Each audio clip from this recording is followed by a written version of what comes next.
CANDO, second all online version of CANDO. And I'm really pleased. This morning we have with us Shea Tanis from the Coleman Institute and Joelle Bruner, the director of the Colorado Developmental Disability Council. So I want to, we're going to begin with Shea. She's going to be presenting for the bulk of the meeting. She'll decide when to take a break and what have you. She requests that we put any questions you have, you put in the chat, and she will address them after her talk. And then when we go to Joelle, I'll give you more information about Joelle. But for now, so Emily Shea Tanis, PhD, is the Director for Policy and Advocacy at the Coleman Institute for Cognitive Disabilities at the University of Colorado. Dr. Tanis has been a member of the Coleman Institute team for nearly a decade, joining in 2010 as a Coleman Fellow and quickly advancing into the roles of Associate Director, Acting Executive Director, and now Co-Director for the Institute. Under the new organizational structure, Dr. Tanis is also on the faculty of the Department of Psychiatry at the University of Colorado Anschutz Medical Campus, where she has published articles and investigated the definition of intellectual disability, the measurement of adaptive behavior and support need, the construct of self-determination, federally funded supports and services for people with IDD and their families, and self-directed employment strategies. She is nationally recognized for her, and I might say internationally recognized for her expertise in applied cognitive technology supports, cognitive accessibility, and advancing the rights of people with cognitive disabilities to technology and information access. So really very pleased that Shea has given us this gift of her presentation for this CANDO meeting, and we'll with that turn the mic over to Shea. Welcome. Thanks. Well, thank you everybody for joining us today, and thanks to JFK and the DD Council for this invitation to speak with you a little bit more in depth about some of the technology advancements we're seeing now and what's going on, particularly given the COVID pandemic and how technology is really advancing what people are doing in their everyday lives. This is just a great opportunity to talk to folks within Colorado. We do a lot of national presentations, but I love to always come home to Colorado. I was born here, or I came here at 3 months, so I consider myself a native. But this is home, so anytime to advance what's going on here at home with technology and our work is always a treat. So I'm going to go ahead and pull up my screen and share my presentation. And let me know if you see that. We always want to check. Can everybody see my screen? Yes, we can see it. Thank you. All right.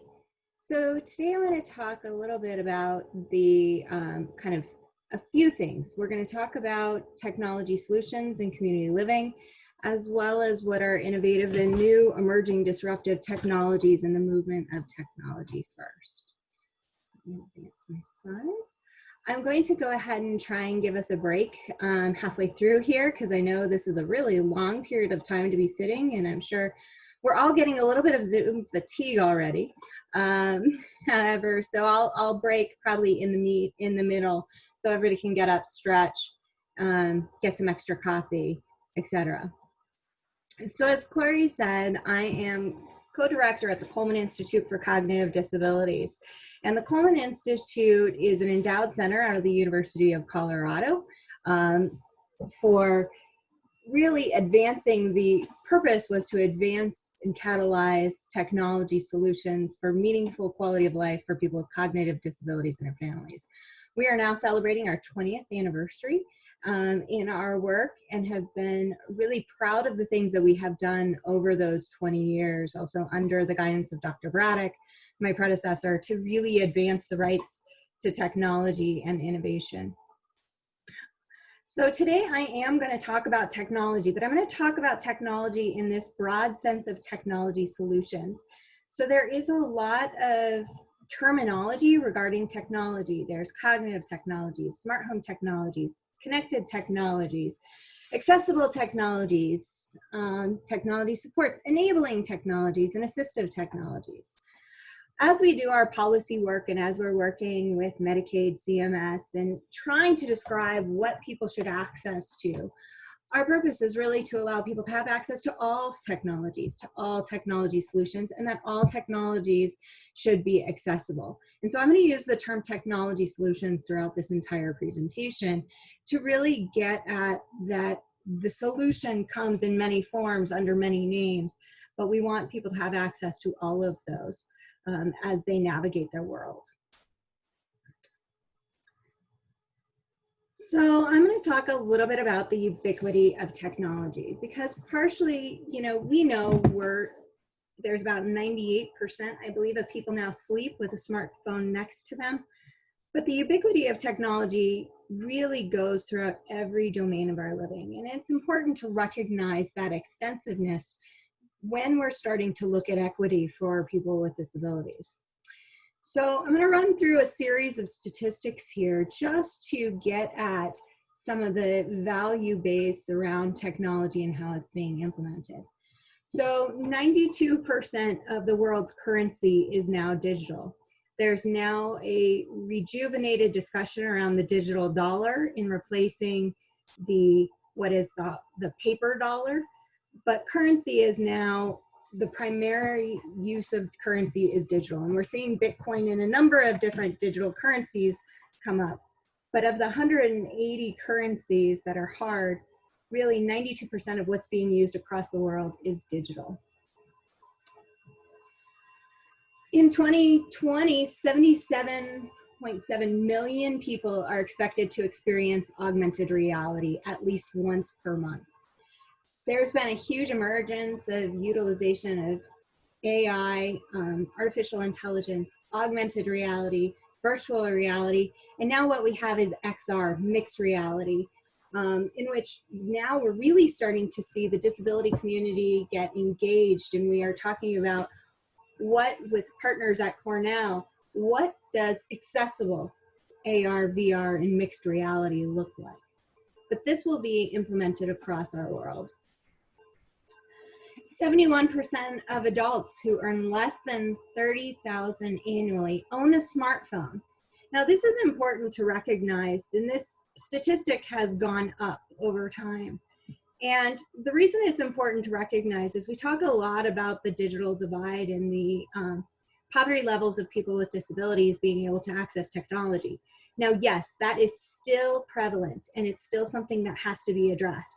But what this tells us is that people are choosing to spend their money when they have limited resources on those technologies. What we're also seeing in some of the statistics of 2019 is that people are starting to use their smartphones as their primary means of internet connection.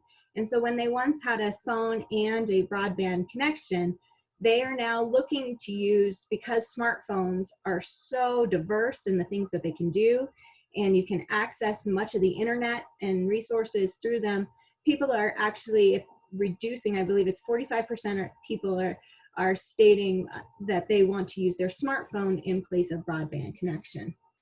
So understanding the economics and where people are placing their money and prioritizing their money is important. There's a 2020 forecast that 306 billion emails are sent daily worldwide. Now keep in mind, this was a forecast done in 2019. This does not include COVID. But these are the emails, and they're across platforms that are sent worldwide daily. And I'm sure we all feel we have much more than contributing to that. In 2019, $120 billion was spent on apps, subscriptions, and other in-app spending. Now, again, our economy is driving much of what we're doing, and the technology supports and technology solutions we're seeing are available in many of the apps. As many would say, there's an app for that. But the economic impact and the economic investment certainly demonstrates that as well. I found this one interesting, and this came out of a 2020 conference by Gartner here recently. And what has been wonderful about the evolution of technology and the evolution of engagement of the community has been technology companies and technology vendors and developers are recognizing this community as a valued customer base, and they're valuing the contributions that they can make, that people can make to businesses. And so interestingly enough, we're starting to see in forecasting data from mainstream companies that are really the headhunters and the supporters of CEOs talking about advancing employment for people with disabilities. So Gartner at their conference talked about the number of employees with disabilities will triple due to artificial intelligence and emerging solutions. This is, you know, we haven't really heard these mainstream companies adding disability into their technology statistics, and I'm happy to start to see some of that.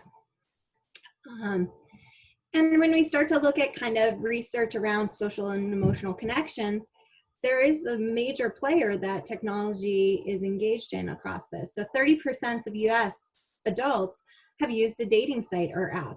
I'm going to talk a little bit more about kind of social connectedness and building social capital for people with disabilities through these technology solutions. And then as we wrap up, there are some diagnostic criteria that are emerging around technology. We have phantom vibration syndrome, which is if you have ever thought your phone is vibrating and it's not. We have this now diagnosis of internet gaming disorder that we're starting to see research in.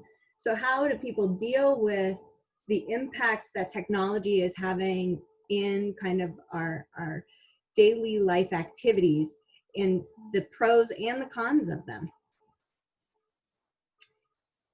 And 4.6 million, and this comes from a university that we're talking about, 4.6 million students in public institutions participated in distance education just in 2017.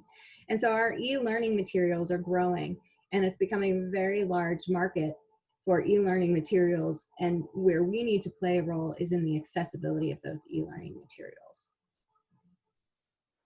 So all of these statistics that I just provided to you came before COVID. They're as recent as we can get. They're 2020, 2019 data. However, what is going to transform everything that we do? It's going to transform our services and supports, as we're seeing right now using Zoom. Zoom, I believe, it went from 300% increase in users or in meetings after COVID hit in June. And so even these platforms are seeing tremendous engagement for any type of meeting and work, etc. But COVID is really going to transform what we do, and our reliance on technology is going to be accelerated as we move forward. And, you know, we have folks talking about how technology is now disrupting humanity. And what does that mean? How is the technology impacting our humanity and the way we engage? And how is technology becoming a part of the human body and the human extension of the body? So we're seeing so many technologies, advancements in health technologies, and what is the advancement of it? I love this. This was back in 2014 that this comic was released, but it still holds true to today. And it says, a new study says using a smartphone can limit our ability to read emotions. And the woman says, that's ridiculous. And the man in the next scene says, I mean, a smiley face means happy and a frowny face means sad, right? And she says, totally. So, you know, there is a lot of discussion about what technology is doing to our relationships, whether it's pro or con, but it also is expanding the way we communicate with each other. And again, transforming what and how our emotions interact are also being played out. So the takeaway here is the ubiquity of technology is really changing the world around us and how we must interact and survive within that world. So not only is the technology advancing, but we have to learn to adapt to that technology. We have to learn to be flexible. We have to learn to survive using those technologies. And how do we do that for the population that we love and our community, which is people with disabilities? How do we provide the supports around folks to interact and engage meaningfully in this new digital world?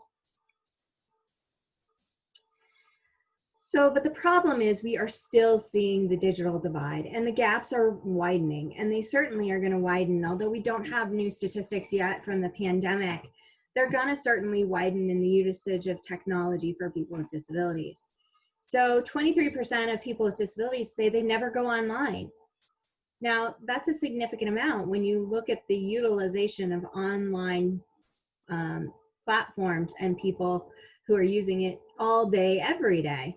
And yet we still have a large proportion saying they never go online. People with disabilities have lower technology adoption rates. Some of that has to do with universal design, and some of it has to do with the access. And I'm going to talk a little bit about that in a minute. We have some statistics, some initial statistics. Our colleagues at the ARC, in their 2018 Find survey, we've worked with them over time to add pieces of technology questions in their national survey. And 39% of people with IDD had access to a smartphone. That's a relatively small percentage when you look at 82% of the national population. The US population has a smartphone, where I believe it's 91% have a regular cell phone. So there's a drastic difference in that comparison. We also have 39% of people with disabilities say they use the internet very well. So when we're looking at people's confidence levels and wanting to use the internet, wanting to use technology, this community has a very low level of confidence in being able to navigate and sort and apply those technologies. So the digital divide is widening, and you know, it's been interesting to see the cost and poverty rates and health disparities, and how really as we move into telehealth, telemedicine, telepresence, what that's going to cause in the disparities between resources and supports.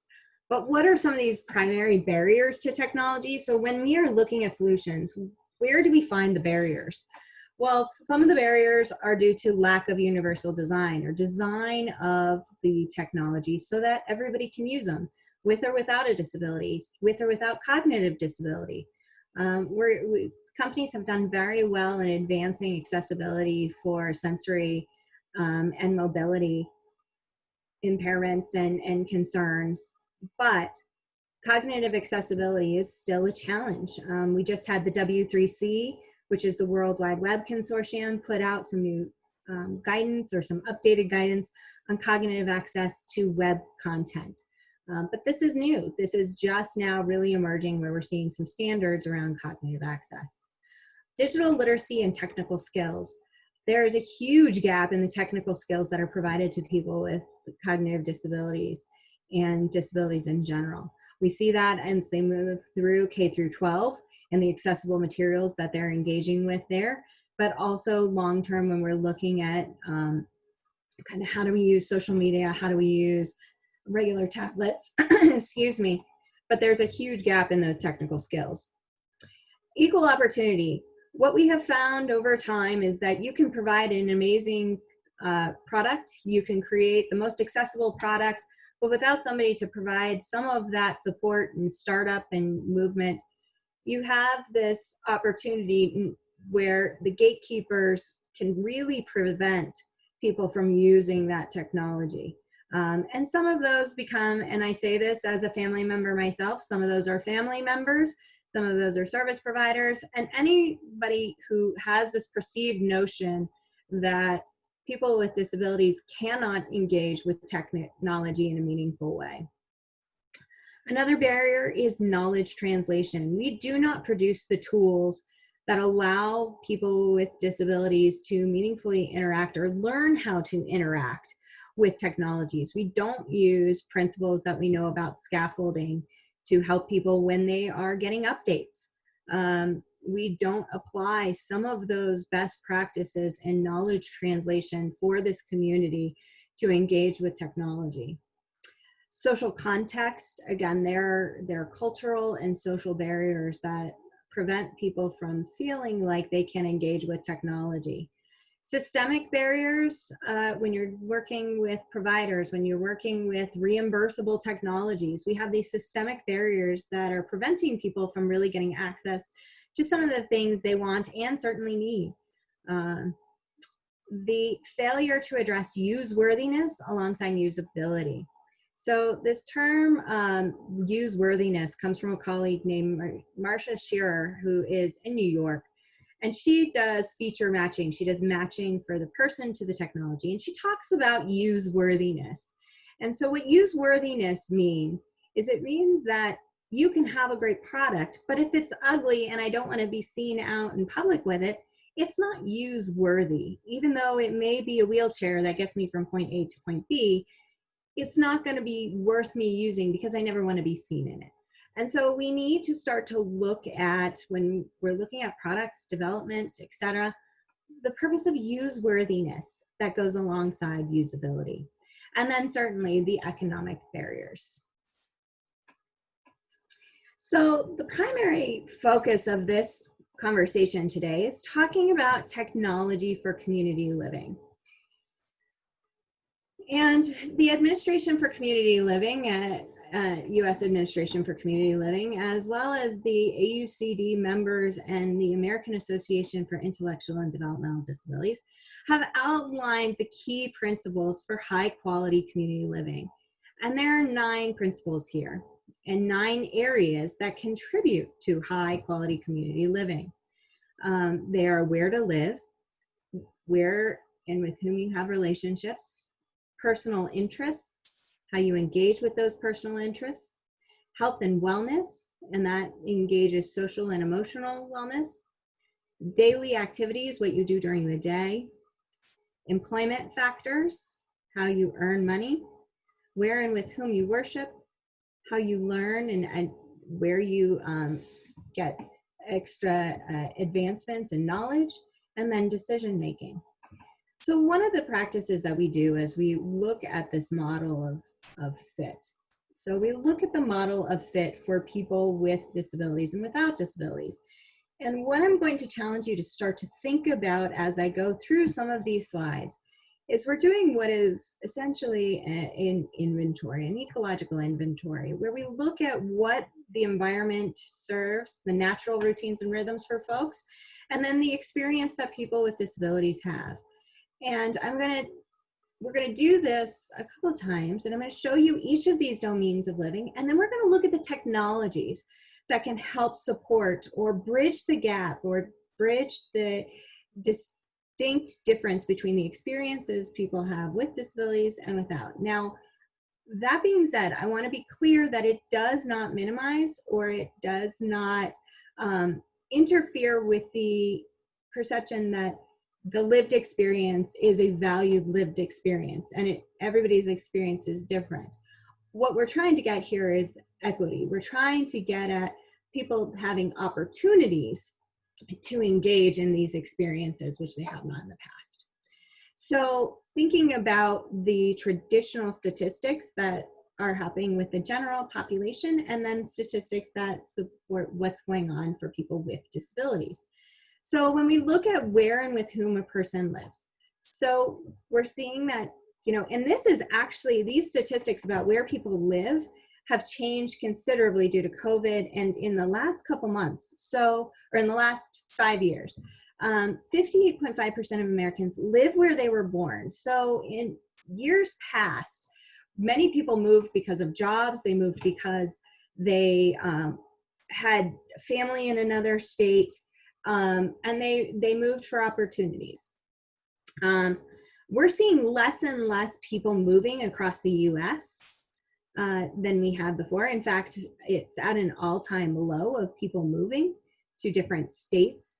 Some of that is being impacted by the economy, certainly, but it also is now significantly impacted by COVID. So one-person households are on the rise. We've had many folks who have had family members that they live with, and 65% of family live with, or people live with their family. But those single-person households are on the rise across the US. And 52%, I'm sure many of you with adult children or children have seen this, 52% of young adults live with parents. Now, this is pre-pandemic, where we're seeing people return to home because of the pandemic. But it was on the rise prior to that. In 2019 held the lowest moving rate since 1947. That's where I was talking about the moving rates. Now, for people with disabilities, and this comes from our data that we collect, we have a project of national significance, longitudinal data project of national significance, where we track the expenditures and residential settings for people with disabilities. This is our residential data. 72% of people with intellectual and developmental disabilities live with family members. So when we're looking at family support and how that is provided, and family as being trained in technologies, that's going to be really critical if 72% are living with family members. 10% live in residential settings in 2017.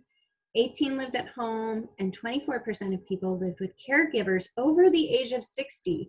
So one of the investigations that we recently did in the state of Colorado, where we partnered with HCPF, our healthcare policy and financing team, we looked at, the adoption of technology across providers. And one of the things that was reported was that when you have a direct care provider who is older in age, there's generational differences in what is the openness and access to technologies. And so when you think about how technology has changed and the rate at which older Americans adopt technologies, although that is on the rise, it's something to consider when we have a large proportion of caregivers that are in the aging community. The next is what a person does during the day. So what do we do during the day? Well, when we look at the American Time Survey, it tells us we spend an average of 8 hours, almost 9 hours sleeping, 7.62 hours working, and these are on days that are work days, 5 hours in leisure and sports. I wish I had 5 hours in leisure and sports a day. Almost 2 hours engaged in household activities. I think mine is up to 3.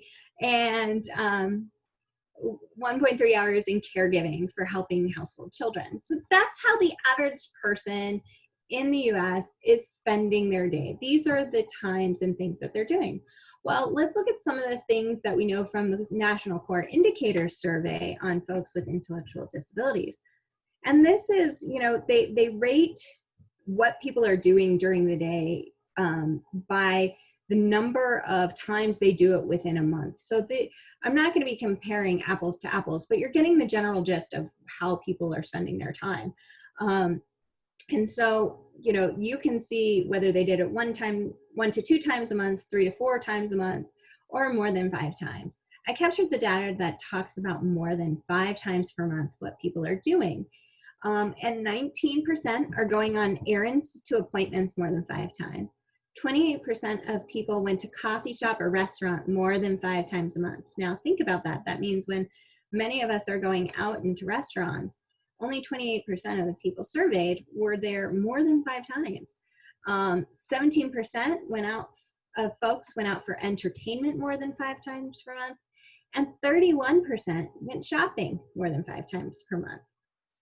So there's some discrepancy about where we're not seeing some engagement is we're not really seeing that engagement in working days. We're not seeing that engagement in levels of leisure and sports. And so again, the purpose of this will be to start to think about how technology can bridge these gaps. So where a person works and earns money. So the most recent July data that was pulled from the Office of Disability Employment and Policy is that 76.4% participate in the labor force, people without disabilities, and 33% of the labor force is people with disabilities. And this is again from July's statistics. When we look at unemployment rates, 10.4 people without disabilities as compared to 14.8 with disabilities. And then we look at the occupations with the most job growth in the United States in 2019. And we see that they are home health and personal care aides. We certainly see this in our community with the direct professional care crisis, which is long overdue of a crisis. Fast food and counter workers, cooks in restaurants, and then that big one, which is going to be rising, software developers and software quality assurance analysts and testers. And finally, registered nurse. This comes from the Bureau of Labor Statistics. And then we look at where the top occupations for people with disabilities. And we see that it's in the service occupations, productions, transportation, and material moving. So how can we expand some of these occupations for people with disabilities to engage in more aligned jobs? So the next factor that is really important is quality of relationships with others during daily activities. And I think it's important to consider what quality relationships are. Because we can say we have a relationship with 150 people on our Facebook page, but what is a real quality relationship? And really by Canavello and Cooker, the relationship quality depends on the beliefs about a relationship's partner's responsiveness. And I think that's really critical. That is on the perception that the partner understands, values, and supports important aspects of the self. And that is what leads to quality perceptions of relationships. People who perceive that their relationship partner is responsive, feels close, satisfied, and committed in those relationships. And so thinking about what that looks like for people with disabilities. I found, the interesting thing when people are thinking about social relationships now, the top article that's being read in the Journal of Social and Personal Relationships is "Can You Connect With Me Now? How the Presence of Mobile Communication Technology Influences Face-to-Face Conversation Quality." Now, this was done in 2013, and it has remained the top article for this journal for over 3 years. Cigna tells us that the average American has 5 close friends. And that really looks at what is the value of those close relationships and how many you can have. And this is average. These, there's certainly many social butterflies who may have more. But again, thinking about that close quality relationship criteria. There is some relationship and there is some data that demonstrates social media, people who use social media have more close relationships on and offline. Now, we can talk a lot about what are now deterrents of social media, bullying, inaccuracy of information, but remember, there are also the benefits. That means increasing social network, building social capital, and allowing for folks to come together in different ways that they may not have had access. And now meeting online is the most popular way for US couples to reconnect. This data just came out of Stanford. They had been tracking where and how couples meet. Dr. Rosenfeld's there. And the data increases for folks of the LGBTQ community, Q+ community, meeting online. Those statistics are much higher. But if we're not allowing people to meet loved ones online, and that tends to be the most popular source for people to meet, we're really denying them some access. So people with IDD or intellectual and developmental disability have 3.1 people in their social networks. That's not close relationships. That's just total in their social networks. From our friends again at the National Core Indicators in their 2017-2018 data, they tell us that 98% of people have friends that are not staff or family. 70% of people with intellectual and developmental disabilities say they have a best friend, so they have that one close relationship. And 33% of people say they sometimes feel lonely We are seeing the loneliness epidemic creep up. It's something to be very concerned about, certainly during COVID, but understanding loneliness and how to avoid loneliness is going to be something we need to start to look at in the future, and how can technology support that? How people spend their time. So ideal hobbies, we talk about hobbies, but I don't know that when we say we're going to do community inclusion for people with disabilities, we really focus on how to give them a meaningful hobby. And a meaningful hobby has 3 criteria for it. A meaningful hobby or ideal hobby allows somebody to engage in something they love. It allows for an escape from daily life. Now consider, as we're doing community inclusion for people with intellectual and developmental disabilities, and we're saying, we're going to take you to an art class. Is that an escape from the daily life that they're in if they're being taken with this large group? It's not allowing for that mental escape of what's going on. And then it also provides a sense of purpose. I think these are 3 criteria that when we think about community engagement and we think about person-centered planning and guidance, these need to be the criteria we look at when we're looking at community engagement and quality of life. Do people have things that they do that fit these criteria? And so people without disabilities, the top rated hobbies are reading, watching TV, team sports, shopping, traveling, crafts, watching sports, bicycling, playing cards, and hiking. There's not really a good list for people with leisure activities. There's a list of programs that we create for people to engage in recreation and leisure. But when we start to look at what are the leisure activities that people self-choose, there are no national statistics on that. The closest we can come is looking at what is important about recreation and leisure for people with disabilities. And they've noted that it provides an opportunity to meet new people, develop intimate friendships, and have fun. Where and with whom a person worships. So we're seeing declines in religious affiliations across the US. However, 55% of US adults engage in daily prayer. 19% identify as non-religious affiliation, and millennials are increasing with no religious affiliation. However, religion is very important, and we haven't really done a good job, and there's only 2 qualitative studies on religious expression for adults with intellectual and developmental disabilities. And that data comes from Carter in 2019, who over time, we have really not focused on this religious expression for people with disabilities and providing opportunities for that. When we look at the national core indicators, 59% of people with IDD did not attend religious service or spiritual practice in the past month. Now, some of that aligns with no religious affiliation that we're seeing, but are they engaging in daily prayer, as we're seeing 55% of US adults, and are they having that opportunity? Again, this is not about making people conform to what are considered average. It's about providing opportunity for people to choose to do that. Health and wellness, when we look at leading causes of death, for older people with IDD, we see respiratory failure, dehydration, malnutrition, and cardiovascular disease. There's also the new data that shows people with IDD are highly impacted by COVID that we can see. And the leading cause of death in Americans in the US still remain heart disease, cancer, and unintentional injuries.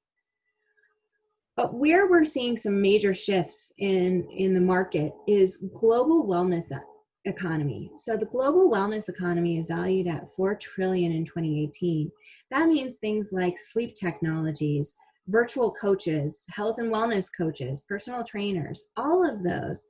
Global wellness is increasing in terms of importance and focus. We need to think about how that gets applied to our community. And then 64% of adults visited the dentist in the past year, and more likely than not to have seen a dentist in the past year for people with disabilities. So there's some discrepancy in those health and wellness. And then finally, we have learning to grow and learning. So 19 point, and I believe our folks from IN are on here, Disability IN, allowing access to colleges here in Colorado. But less than 6% of colleges and universities in the US have programs for students with intellectual and developmental disabilities. And when we look at how many people are going and enrolled in college, 18.9 million people were enrolled in college in 2018 as a major activity, yet only 6% provide some supports for people with IDD to engage. 6.6 million students, and again, think pre-COVID, were enrolled in online education in 2017. But yet there are very limited online accessible learning tools that have been created and are now being implemented for people with disabilities. And thinking about cognitive access in the design and development of those products, there's one product, it comes from the 3C Institute, and it's funded by the Administration for Community Living, that looks at dynamic e-learning for people with students with intellectual and developmental disabilities. But there aren't that many of those type of curricula who address specifically and do it within a accessibility standpoint or learning curriculum. And the interesting statistic that I found is that as we increase to a transient workforce, so people are moving jobs more frequently than they had in the past. The average person has now 12 jobs in a lifespan. But 94% of employees said that they would remain in a job if provided with the opportunities for training and professional development. So if that's the case, where we could see retention in employment, how are we providing that type of training and opportunity for people with disabilities when they are in the workforce? Are those materials and opportunities being provided in an accessible way? So again, this experience here and talking through these types of statistics and where we stand on national averages, we want to be able to build for the edge. We want to be able to think about the edge cases, which are our community certainly, and figuring out what those experiences are. But again, it's all about the opportunity for people to engage in these. So not preventing people from not putting up barriers. And so how do we bridge that gap in the natural routines and rhythms of American culture? Now, this came from Jim Conroy back in the normalization days when we talked about people with and without disabilities should have access to those routines and rhythms of American culture. And so what I'm going to show to you now is how technology really provides access to the routine and rhythms of American culture, thinking about those discrepancies and thinking about what is the social model or functional model of technology being an accelerator to help people with their personal context and make a better fit. So people have their own personal competence, the things that they are good at, and then there's the environment. And so what we look for is to provide an environmental fit. We look for solutions that bridge that gap between the environment and a person's competence to reduce what is perceived disability. And that is where technology solutions can come in. They provide that bridge between the person's environment and personal context to allow for environmental fit, to allow them to engage in the environment with those supports. So now I'm going to go through what we talked about, those domains of living and how technology bridges that gap. So we talked about where and with whom a person lives. Now, certainly people are living more at home, but they're in connected communities. Technology can help us connect to people in our community and allow greater engagement. Certainly smart home technologies in the home are increasing. We've seen the increase in the Internet of Things. We're now into the Internet of Everything. But the things that are going on in our home are connected through devices. They're connected to other people, but those smart homes are allowing people to navigate their environments in much easier ways. And then we look at with whom a person lives. Well, heck, there are a dozen now new roommate apps. How many provider agencies do you know that look at some of these roommate apps to start to vet people, to start to look at folks outside of our intimate circles, to look for new roommates and build relationships?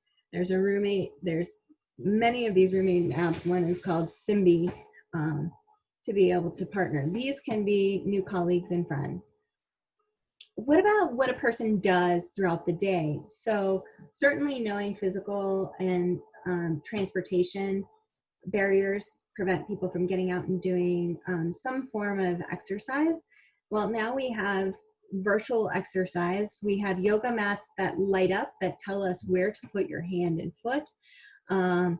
We have video tutorials that allow people, I don't know how many of us, and I couldn't find the statistic, but I'm waiting for the statistic of how many people don't look at manuals anymore and just YouTube it. So, we have video tutorials for almost everything you can do throughout the day.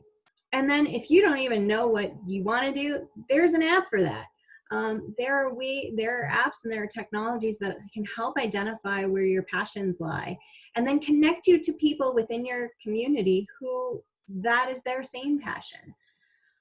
So again, bridging the gap. Where a person works and earns money.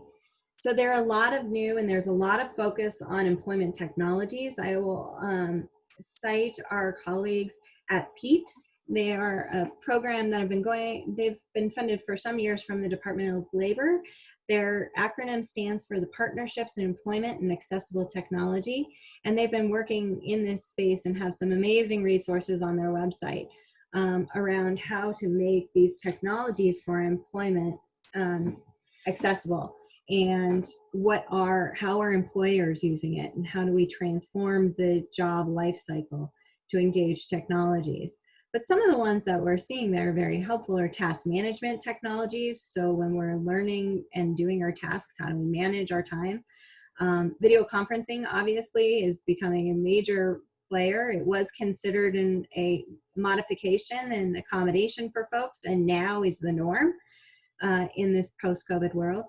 And then augmented reality training. We're seeing augmented reality, and let me clarify what augmented reality is for folks. Augmented reality is taking your real life environment and placing virtual images on top of that. So if I'm looking at my screen and then I put my phone in front of it, I can have indicators pointing to what I should press on my screen to start my Zoom meeting. This is an augmented reality working in material design, where you can see the image demonstrates that this person is using augmented reality to point to connections that they should be making in their work. And augmented training is increasing for folks in disability to move forward with their training with and without disabilities. Quality of relationships. Well, certainly building social capital. So you can only build social capital through learning about social capital and modeling. People learn about how to build their social networks from models, peer models, family models. But there is a value to social networking that has certainly connected people to important networks. One of the statistics that I still find fascinating is that people are less likely to get a job interview if they do not have an online presence. So headhunters are looking to see if you have a online presence. And if you don't have an online presence, that's a deterrent for getting a job interview. And so understanding the value of that social network. Communication technologies. There is what is the movement in communication first, another one of our firsts, but that really focuses on the importance of allowing people to have technologies for communication and augmentative and alternative communication devices, as well as mainstream devices that have those type of supports on it. Text to speech, speech to text, visual graphicing. Communication technologies are becoming very important and have always been in improving quality of relationships. And now social robotics. We've seen a ton of social robotics in the autism space over the last 3 years, 5 years, I think, when robotics has really been increasing significantly. But the notion of social robotics for this community to be able to try those soft skills out and hone in those soft skills is an amazing opportunity. Bridging the gap of personal interest, what people do. Well, we have all sorts of accessible gaming now. If any of you had seen the new, during the Super Bowl a year or two back, you saw the new Microsoft ad for an accessible joystick or gaming mode. The Coleman Institute was engaged in some of those conversations to build and design that using feedback from people with cognitive disabilities. You can compose music through alternative sources of technology and using virtual reality in sports even now, so you don't have to leave your own home.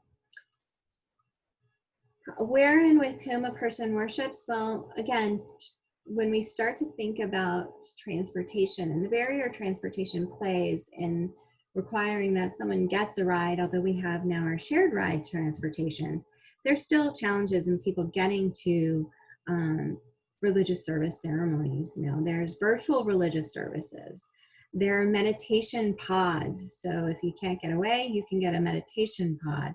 And then verse ebooks. So the understanding digital literacy, we have ebooks that are focused on verses and meditation to help people walk through those.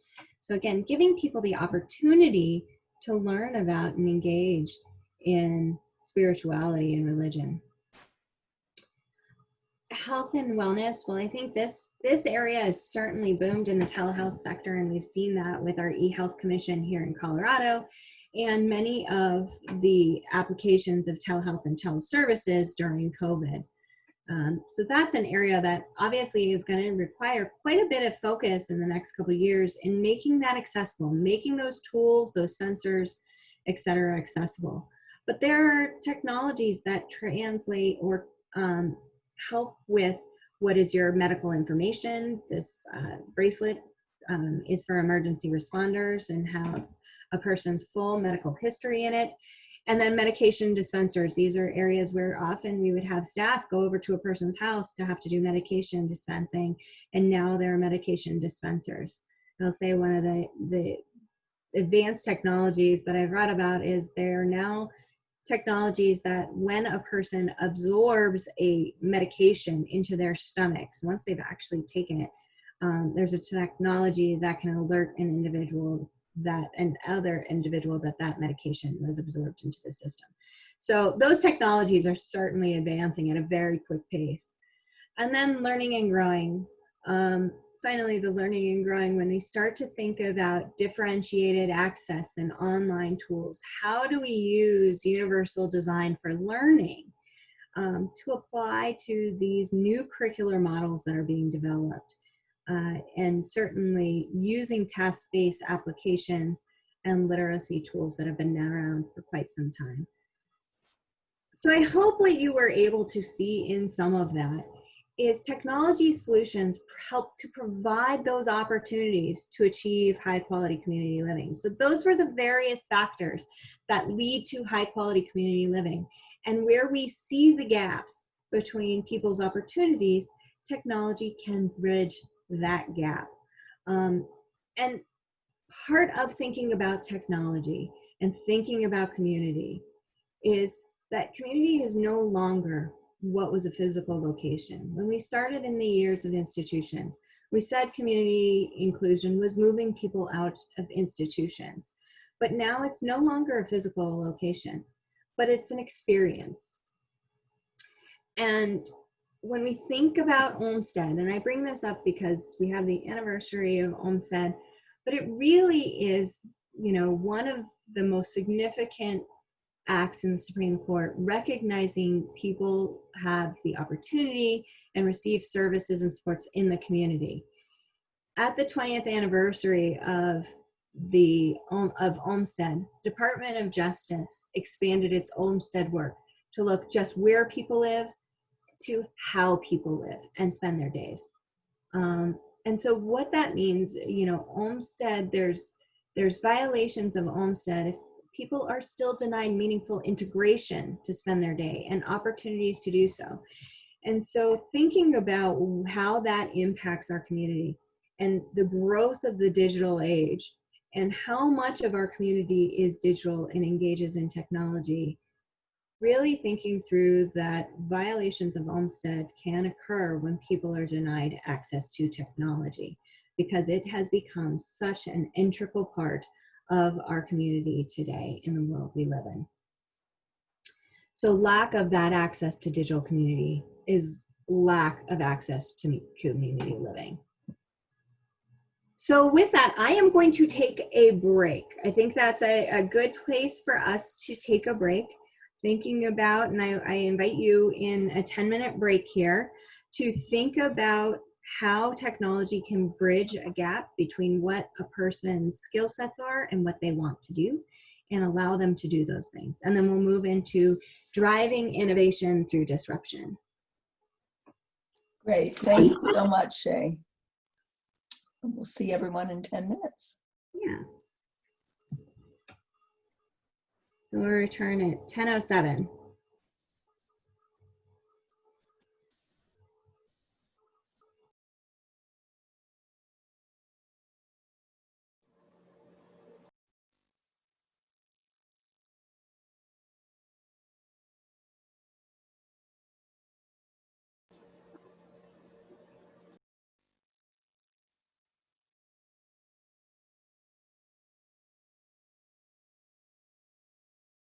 Continuing through kind of thinking about the second half of this presentation as driving through innovation. And there are a couple things I want to note before I continue on.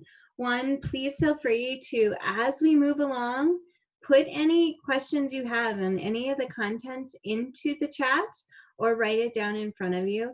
And we will address that at the end.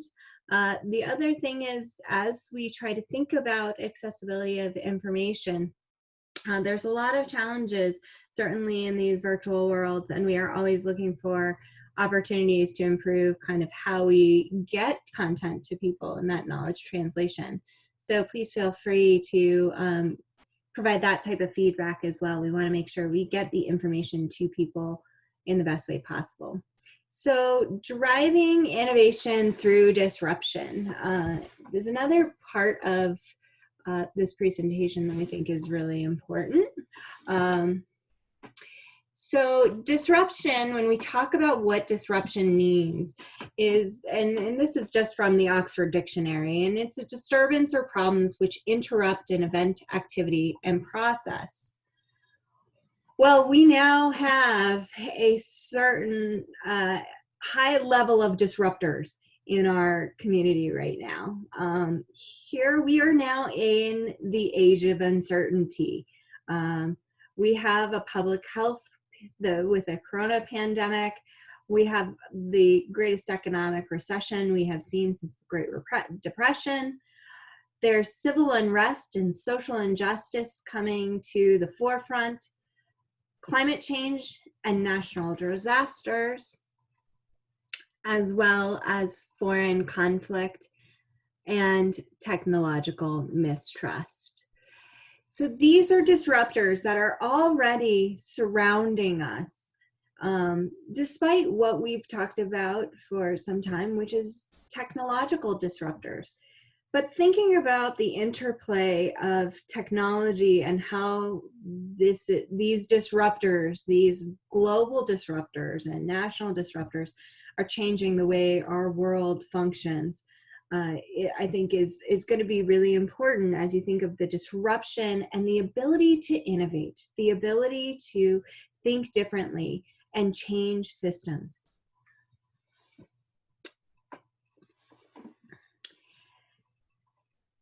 So the technological disruptions or disruptive technologies has grown so significantly that there is now a table, a periodic table of technology disruptors. Now, I know you can't see this. I know you can't read the fine print on this, But what's important to note is this is how big technology disruptors can be, is this number. These are things like Bitcoin is a disruptor, how we do our economic digital economy, thinking about robotics, thinking about, each of these have some fusion power. Each of these are technological disruptors that are impacting each one of those domains of living. But what are the ones that are really now hitting our radar? So each year we look at the trends of disruptive technologies, and we think about those disruptive technologies and their applications. So the disruptive technology trends in 2019, and I'm going to talk through what these are. And some of this feels very big. Some of this feels, well, we're never going to apply it. But if we don't start to think about how our community engages with these technologies, we won't have those opportunities down the road. We have always said that we don't want to retrofit, that accessibility needs to be baked in. Well, it also needs to be baked in as we think through, as the community thinks through how we will engage with these technologies and begin to be part of that conversation. So what are some of these disruptors? Well, Web 3.0. Web 3.0 is moving into a customized web platform where everything you want comes to you in a customized fashion. So if it's large print, if it's a certain topic, the AI and automation in making the web what you want it to be and the presentation that you want to be is one of the digital trends. Thinking about simulation and digital twins. This is particularly in the health sector where we are thinking of digital health twins. So you have sensors that are being used, health sensors such as, my iWatch that's tracking my fitness, that is creating a digital twin of my health. And how do we use that, and how does that information get transmitted to our health providers to be able to provide us with more information? And that's certainly going to be changing the way the health system works.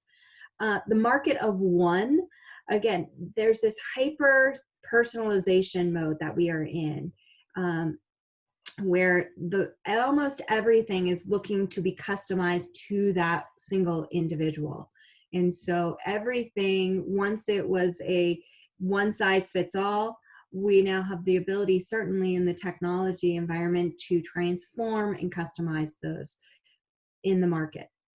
Edge computing. Now, many of these, I'm gonna admit, are a little beyond me, but I still try to figure it out. We're starting to think about how people connect differently, and this is mainly edge computing is thinking about the businesses and how they interact.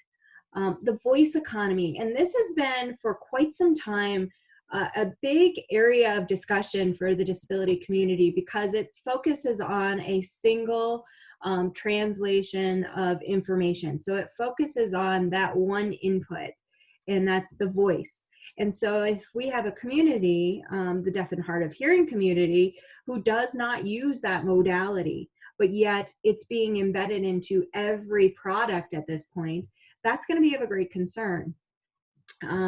Strategic automation.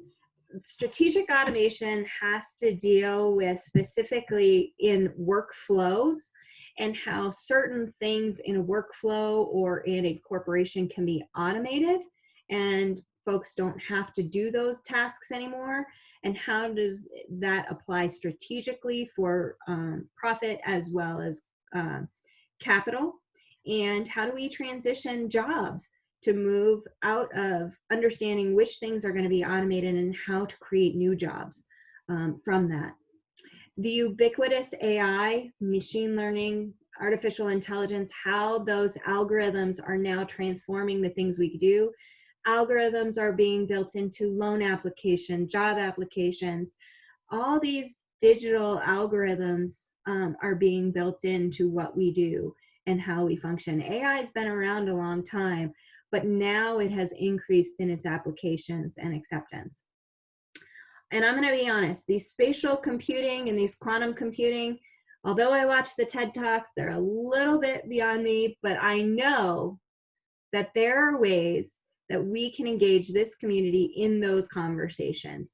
So spatial computing is taking something that's in your environment in a digital form, and then quantum computing, you got to watch the TED Talk. But here's the thing. How do we look at these technologies? So, you know, we always talk about our community and our programs and our practices being behind, being a little bit behind in terms of innovation. And it's because we're reactive. We wait until there's, you know, a lot of evidence base, then we start to adopt these new technologies. But I want us to try to change that paradigm, to try and shift the way you think. And instead of being reactive to the technologies and applying them and fitting the technology into the world of disability and into a person's life, I want you to start to think about leveraging what are the upcoming technologies and how can you and how can we as a community engage in that discussion? How can we leverage what we already know is going to be coming and being used and engaged in our community at the front end rather than the back end? So for example, when I start to think about leveraging these disruptive technologies, how do they apply to our community? And I want you to also, as you think about, as I talk through some of the ideas, and these are, you know, I just gave one idea for each of these. How would you, in your life with the people you know, apply some of these new technologies? You then become the innovator. You then become the designer, because there are ways to apply these for every individual. So Web 3.0, that is really the customization of the web. So when I think about the customization of web and how can we as a community leverage that new disruptive technology, I think about self-determination. I think about what is the difference between personalization and customization. And so the difference between those two is that personalization focuses on automating what are perceived preferences of an individual. So for example, when you are on Amazon and you've bought a bread maker, suddenly you have all of these new accessories for bread makers starting to pop up. That's taking your data and your information and personalizing the new results that come from that. But that's done, that's automatic, that's automation. Personalization is a algorithm creating that. Where we need to go is at customization. And I think there's a really important piece here for our community in understanding self-determination. So customization is where a person decides what should be automated. So I decide whether I want to see any more bread maker accessories. I make the choice as opposed to an algorithm making that choice. And that has a huge influence when you think about perceived inequalities and perceived notions of and stereotypes of people with disabilities and their capacity level. They are most vulnerable. People are most vulnerable to having things automated for them. It's, well, they don't need to do that. We're just going to automate it. But we risk some really serious long-term consequences. We don't start to talk about the customization, enforcing the customization so that people have choices. People always have the opportunity to make those selections. So there's a way we can leverage not only social growth, emotional growth, and cultural growth, but also new technology growth. Simulation and digital twins. Well, health sensor technologies are coming out. There's a whole huge market of health sensor technologies.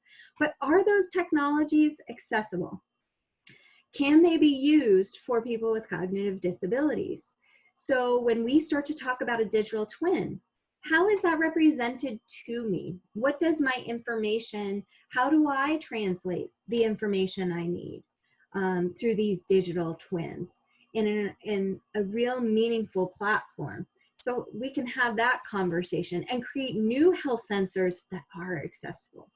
The market of one, you know, we talking about creating and customizing for the individual. This is the place where it's crucial that people with disabilities are advancing the design. are involved in the design from the entire design lifecycle. So we talk to companies about advanced co-design. There's design with people with disabilities participating. So in many of the things we do, we talk about participatory action research. But when we push for advanced co-design in technologies, we are pushing for not only participation of people in the entire life cycle, but and I'm going to use this term, but it's not the technology, keep in mind, but it's really supporting facilitated communication. Now, don't think of this in an OGCOM or speech and language, but making sure that people understand what the other person is saying, and making sure that when there is feedback provided, that it is in alignment with what the person believes and how they express their information. And so we talk about co-design, and we talk about people with disabilities being the first to identify what the research is and how it impacts people with disabilities on the back end, so all the way through. Edge computing, we have things that talk about, really, we've been talking about, and we've been presenting at the Coleman Institute alongside our partners on data ethics and how to understand data ethics for people with disabilities. So for example, we know that loan programs will weed out people who receive Medicaid or social benefits or public benefits. So understanding that these algorithms are biased for people with disabilities, and how do we build for that bias? How do we build for the edge? Our colleagues up in Canada are doing some great work in data ethics and big data that we're participating in to understand what is the implications of that edge computing and how does it impact people with disabilities in algorithmic bias. The voice economy, again, we have got to get back to universal design. Yes, it's an amazing feature. It's a great feature to be built into many products, but what are the cognitive features that should be built in? So we're saying that it's great for a lot of people, but there are cognitive features that are also great for people. Easy navigation, simplicity. It's an opportunity for us to have that conversation in building the voice economy and alternatives. Strategic automation in jobs, or automation in jobs. There's the idea that we've been talking about in the field of supported and customized employment for years, which is job creation. And now in the market world, we're talking about hybrid jobs. Well, how can, if you're going to take some of the pieces out of a job flow or a work flow, and you're going to do it strategically, how do you engage people who can do some really meaningful pieces and create hybrid jobs? So the strategic automation also involves the engagement of disability as we look at the strengths of our community and value those strengths and put them into new job designs. Ubiquitous AI, I think I've talked about how we can use that for community inclusion. So all of the machine learnings and making sure that we value the AI in how to address what are things like the loneliness pandemic or endemic that we're seeing and certainly going to be exacerbated in growth for COVID. Spatial computing, we think about how we can make that accessibly designed, again, for folks with cognitive disabilities. So if you're doing spatial computing and you're looking at the real world and putting it into computer topics, how do people design a room? How do people create what is a sensory specialized context for them in spatial computing? How do we apply those real strategies we know that work for our community? And quantum computing, I'm leaving that up to some of the smarter people on this call who can think that one through. But the point here being, and I think, what I really want to, do in having you do this is to think about the future of technologies. If, we've talked about for, the duration, certainly that I've been at the Coleman Institute, about how we have got to make sure we're part of this conversation. And it's not about what are the technologies that have been on the market for 10 years, but it's what about the ones that are coming out? And how do we apply our knowledge to make them better and so that people become really engaged in their communities, as like the digital, like Bitcoin and our digital monetary systems. How do people know what to use? Are we still using coins, or are we starting to use those digital systems and teach those digital systems? So how is, I'm going to talk through just a little couple examples of how the Coleman Institute and our partners are leveraging some of these technologies and being able to apply them.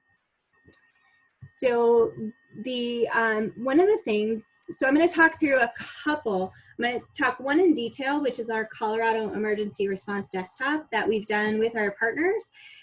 Certainly JFK has supported us by disseminating this information, and the Duty Council was a huge partner on this project about how we use technology during COVID. Some of the other projects we've been engaged in to leverage what are these disruptive technologies. We have some of our students, some of our Coleman Fellows and affiliated students at the University of Colorado, one working on a contextually aware haptic communication system. So let me tell you what that means. Haptics are the sense of touch, and there are materials that can be built into fabrics that can allow for sensations of touch.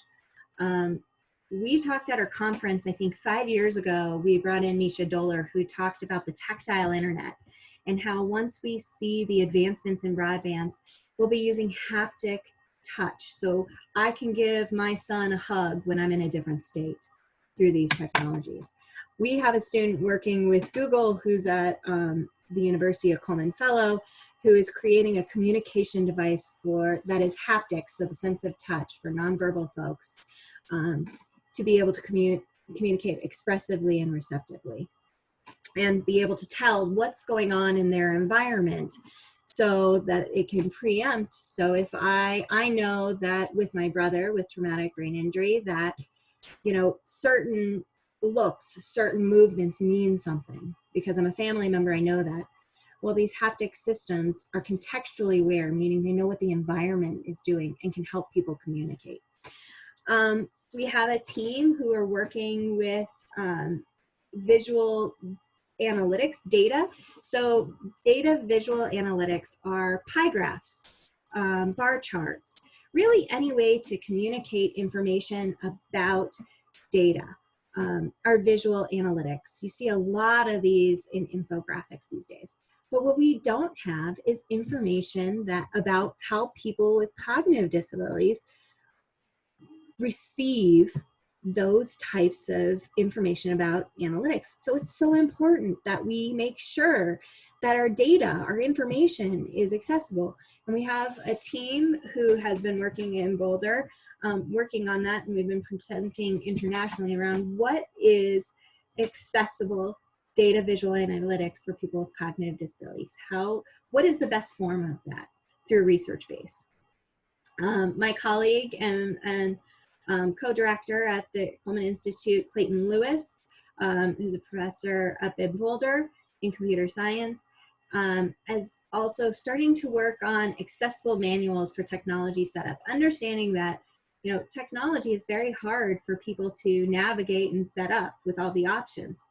You know, with customization also comes understanding of setup. He's looking at how to make sure those are accessible so they're simple for people to navigate and use. And then thinking about augmented reality and daily living skills. We have a student, and I will open this up now for folks if they are interested to contact me later. One of our students in Coleman Fellows is now working with Verizon Media, and they are doing a study on augmented reality and daily living skills, and want to partner with identifying folks who are interested in working with them. So these are a lot of the projects that we're engaged in, and I want to go into one more in depth. And the one I'm going to go into, because it's very relevant to COVID, is what we have in the Colorado Emergency Response Desktop. Now, this kind of product was designed with an amazing partnership. It included AbleLink Smart Home Technologies, the Coleman Institute and the Colorado DD Council. And then the ARC of Colorado also has really contributed to this effort as well. So the Colorado Emergency Response Desktop was developed within a month and a half. When you think about beta testing and creating technologies, that is a really quick turnaround. And the way we were able to do it was because we knew what strengths the partners brought to the table. Certainly having technologies that were designed and already created that had evidence base behind them, having partners who understood the community and could speak to the community and also curate cognitively accessible content, and then also deploy it. So what is it? Well, it's a cognitively accessible software that leverages these evidence-based tools. So people can do three things. And these were really important to us, certainly at the DD Council and at the Coleman Institute, that it did these three things. And particularly because of the COVID crisis and where people were living and what they were doing. We wanted it to allow people to have greater access to social connection, build social capital, and maintain connections during this time of disruption. We wanted people to be able to get accessible information about COVID, about the pandemic, so that they could be responsive. And wanted that information to come in the most accessible format as possible. And we also wanted to advance digital skills, because we do know that the advancement of digital literacy needs to occur. We need to find opportunities anywhere we can to improve those skill sets and allow for peers to develop peer modeling so that they can train and support their loved ones as well, and also become leaders. You know, we want the folks who use these products to become the leaders of them, and then the creators. I'm waiting for the engineers with disabilities, because you have the ideas and they're ready to make them. They know the problems and can create the solutions for it. So who developed it? Again, the Coleman Institute, ABLE-Inc., and our partners at the DD Council. So you'll get to hear from them in a minute. We deployed this software, and you know, in its creation, we wanted to target a couple groups of people, particularly because of COVID. Again, understand that this was an immediate response, that we wanted to get something to be deployed quickly and promptly for this community. So people with intellectual disabilities can have access to it. Note, this is a free software that we've just developed and are deploying for people who want access to it. People who have been displaced by COVID-19. So what we know in kind of tracking residential care across the nation and where people are moving and living, COVID has displaced quite a few people out of residential settings. They've either gone home or they've had to move into different settings because of COVID and staffing. People living on their own in home apartment because of that social connectedness. People at home and living with family, as well as members of Colorado Speaking for Ourselves.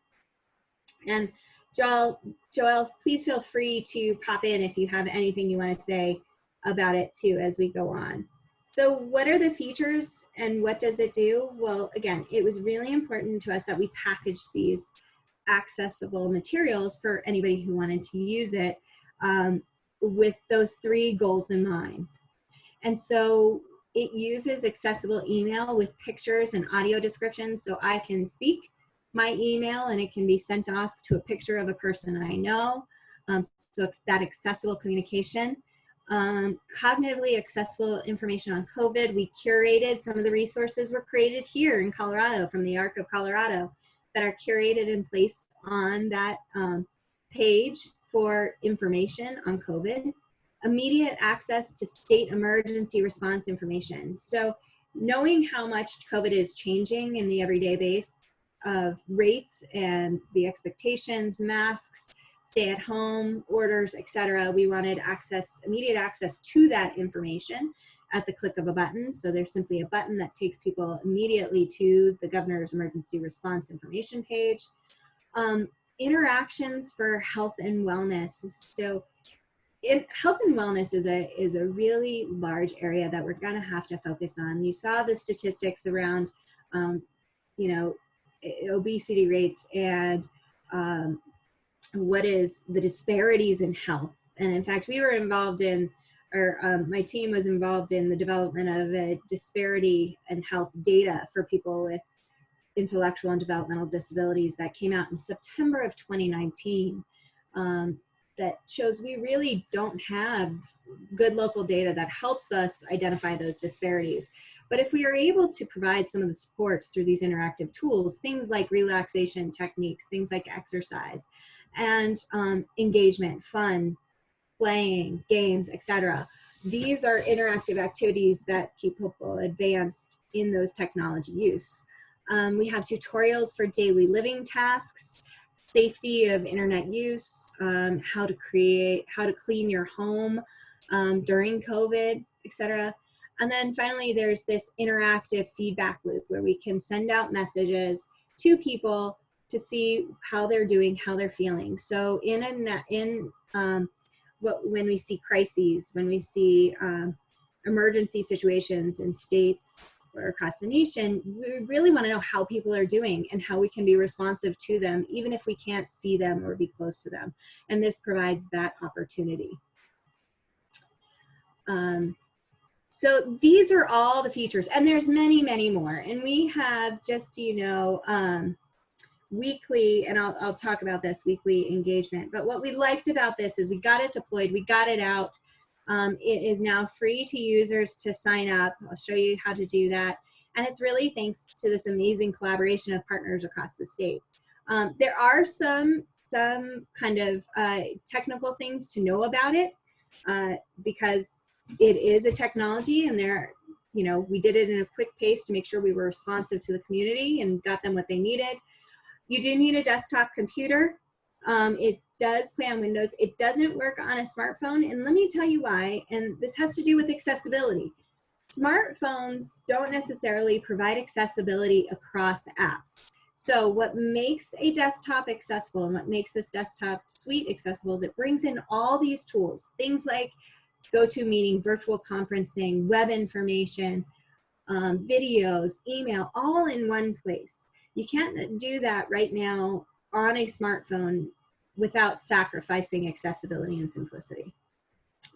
So it does not work on a smartphone, although that's not to say that it's not. We have some folks in Arizona that are interested in working with us to make that happen. And it doesn't work on a tablet, again, for the same reason it doesn't work on a smartphone. But because it works on a computer, we had the wonderful partnership with the Colorado ARC and their Calabrese for Life Opportunities Fund that has been partnering with us to really get those technologies. If it's a hardware access issue, they've been able to get that to folks. So if I don't have a computer, the ARC has been able to provide, if people apply for those, some of that hardware. And so how do people get involved, or how do they get it?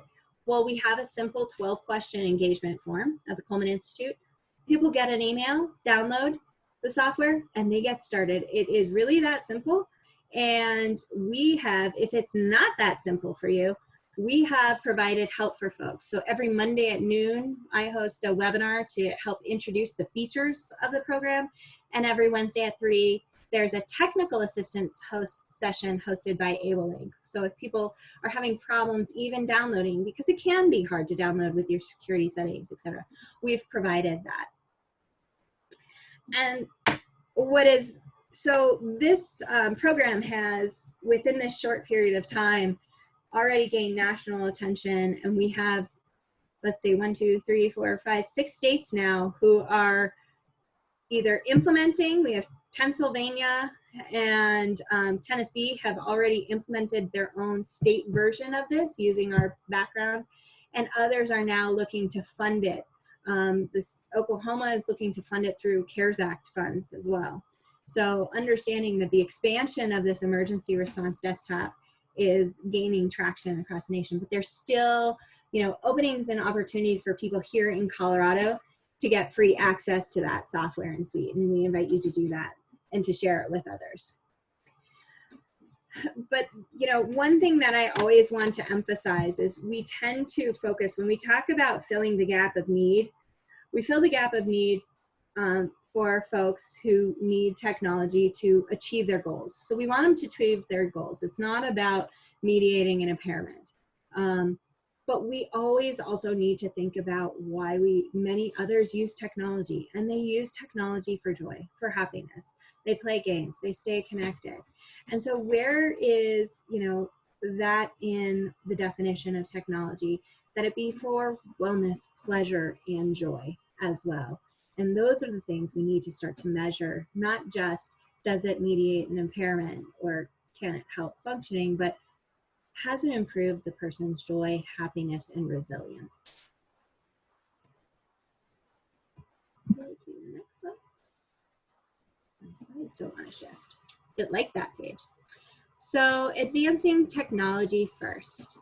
So what are the things that are going on here in Colorado? Well, technology, the right to technology is really advanced. I had in 2019 the absolute honor of speaking at the UN at the Conference of State Parties to the Convention on the Rights of Persons with Disabilities. And it was a special panel on intellectual disability and how to include people in that. But from that, the secretary noted that, the Convention on the Rights of Persons with Disabilities recognizes this critical role that information technologies and assistive technologies play in enabling and empowering. And I think that piece, when we talk about joy, also empowerment is key with people with disabilities, ensuring that they fully enjoy their human rights and fundamental freedoms. So we advance certainly, talking about the right, we began talking about the right to technology and information access for people with cognitive disabilities here in the state in 2013. And it's really gaining access nationally and globally. So we have, the rights has been adopted in many different forms, also by the Federal Communications Commission here in the US, but now we're seeing the World Health Organization advance the right to technology, and there's now a Bologna Declaration from the Assistive Technology Association in Europe that aligns with the right to assistive technology. So we need to think of technology as a basic utility. Utilities constitute the minimum requirements for modern living. And that internet broadband, if you think about the information that was needed during COVID and how critical life or death information about COVID was being translated through information and telecommunications, it really does become a necessity for human living. We started tracking at our State of the States project technology supports back in 2007. Really is when we first launched some information on spending for technologies. And the numbers are low, and they are consistently reported as low. In fact, I think we had in 2018-19, we're just finishing our data collection for 18-19. 14 states are able to disaggregate their data about how people spend for technologies. But we know people are using it. So this data graphic shows that smart homes and personal technology supports are, smart homes kind of have leveled out with only 782 users across 13 states. That's a really small number, even though we know people are using it. And personal support technologies, and that included assistive technology, only 4,676 folks across, those 13 states reported having funding for it. We've also started to track, and we've helped now the state of Colorado provide a new service on remote supports. We're tracking that engagement across the US as well, but certainly the numbers are so low. And so because we knew that, the data represented, we gather our data directly from states. So state DD agencies within their state government provide us with this type of expenditure information. But we knew it was a gross underestimate of what was happening. And so we worked with the National Association of Directors of Disability, Developmental Disability Services across the US, NASDs, one of those really long acronyms, to really figure out what's going on in the states with their technology advancements. How are they advancing technology? And we had 48 states responded in 2018, 32 in 2019. But some of the things we found were really staggering. Across the states, there was an average of 12 different funding authorities that could help for the purchase of technology services. So the resources are available. And much of that came through the HCBS, or Home and Community-Based Waiver Funds, but it also came through vocational rehab and Medicaid state plans. Funding, there wasn't a lot, which we know is a major gap in upkeep and training for those technologies. So we needed to focus. Only 56% of states said they had funding for that ongoing training. Remote technologies, at that time, 16% had funding. Now we're going to see many more states who have it for remote supports, given COVID, as well as teleservices. So there was a differentiation between service and care. So care being what we're seeing in day rehabilitation, and then telehealth. But another place we really want to see some emphasis and growth is in this area of individual service plans. And at the time, only 6 states reported considering technology supports and solutions in the individual service plan. And what were the technologies they want to focus on in the states? What were they reporting to us that they wanted to focus on? Well, they wanted to focus on remote supports, broadband connections, telehealth, ride sharing, wayfinding or transportation technologies, and digital access to IoT or smart homes. So this is where states are looking to make their investments in technology. But as we did this work, and as we started in 2017, we emerged, or what emerged was technology first. Now again, it's another first in the firsts of our community. However, I think where we think about technology is, as I've been able to demonstrate earlier, is it crosses all those boundaries. Employment, it crosses communication, it crosses all of those areas. So technology first really started in Ohio as they launched a technology initiative from the DD agency and partnered with their USED there. But it's transformed really into a systems change effort where technology is considered first in the discussion of support options. And this means not just for people with intellectual and developmental disabilities where it started, but also for all folks. When we're thinking about developing supports, the technology be considered because of what it allows people to do with their autonomy. How many states are involved in this? Well, we have a number of states engaged in these consortiums and discussions, and it's growing all the time. We've just added Arizona as another state who's engaged in this to see technology first move across. Now you'll notice I added Colorado to this. We've started some of that discussion here in Colorado around having Colorado be a technology first state.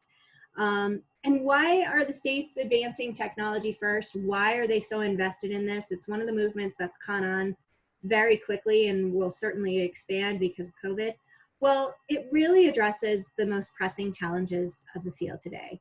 It allows people to have autonomy, self-direction, and community integration. It addresses the direct care workforce shortages that we're seeing nationally. And it also drives more efficient and effective practices and is helping with cost efficiencies that we're capturing. Just out last week, and I believe it went through the USED connection as well, was we did a paper. I worked with the NASDs to put out a paper, so it's hot off the press, around technology and what are the advancements we're seeing in the states. And so I can give you access to that.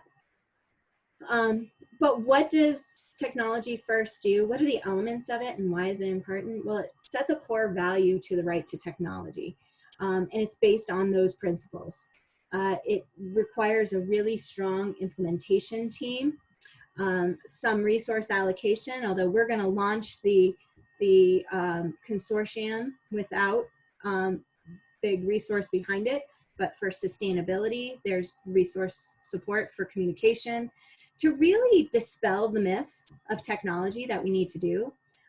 It disrupts that status quo through innovation, and it leverages our collaborations, much like what we did with the emergency response desktop, using technology across groups, aging, disability levels, as well as education and disciplines, allows us to do that.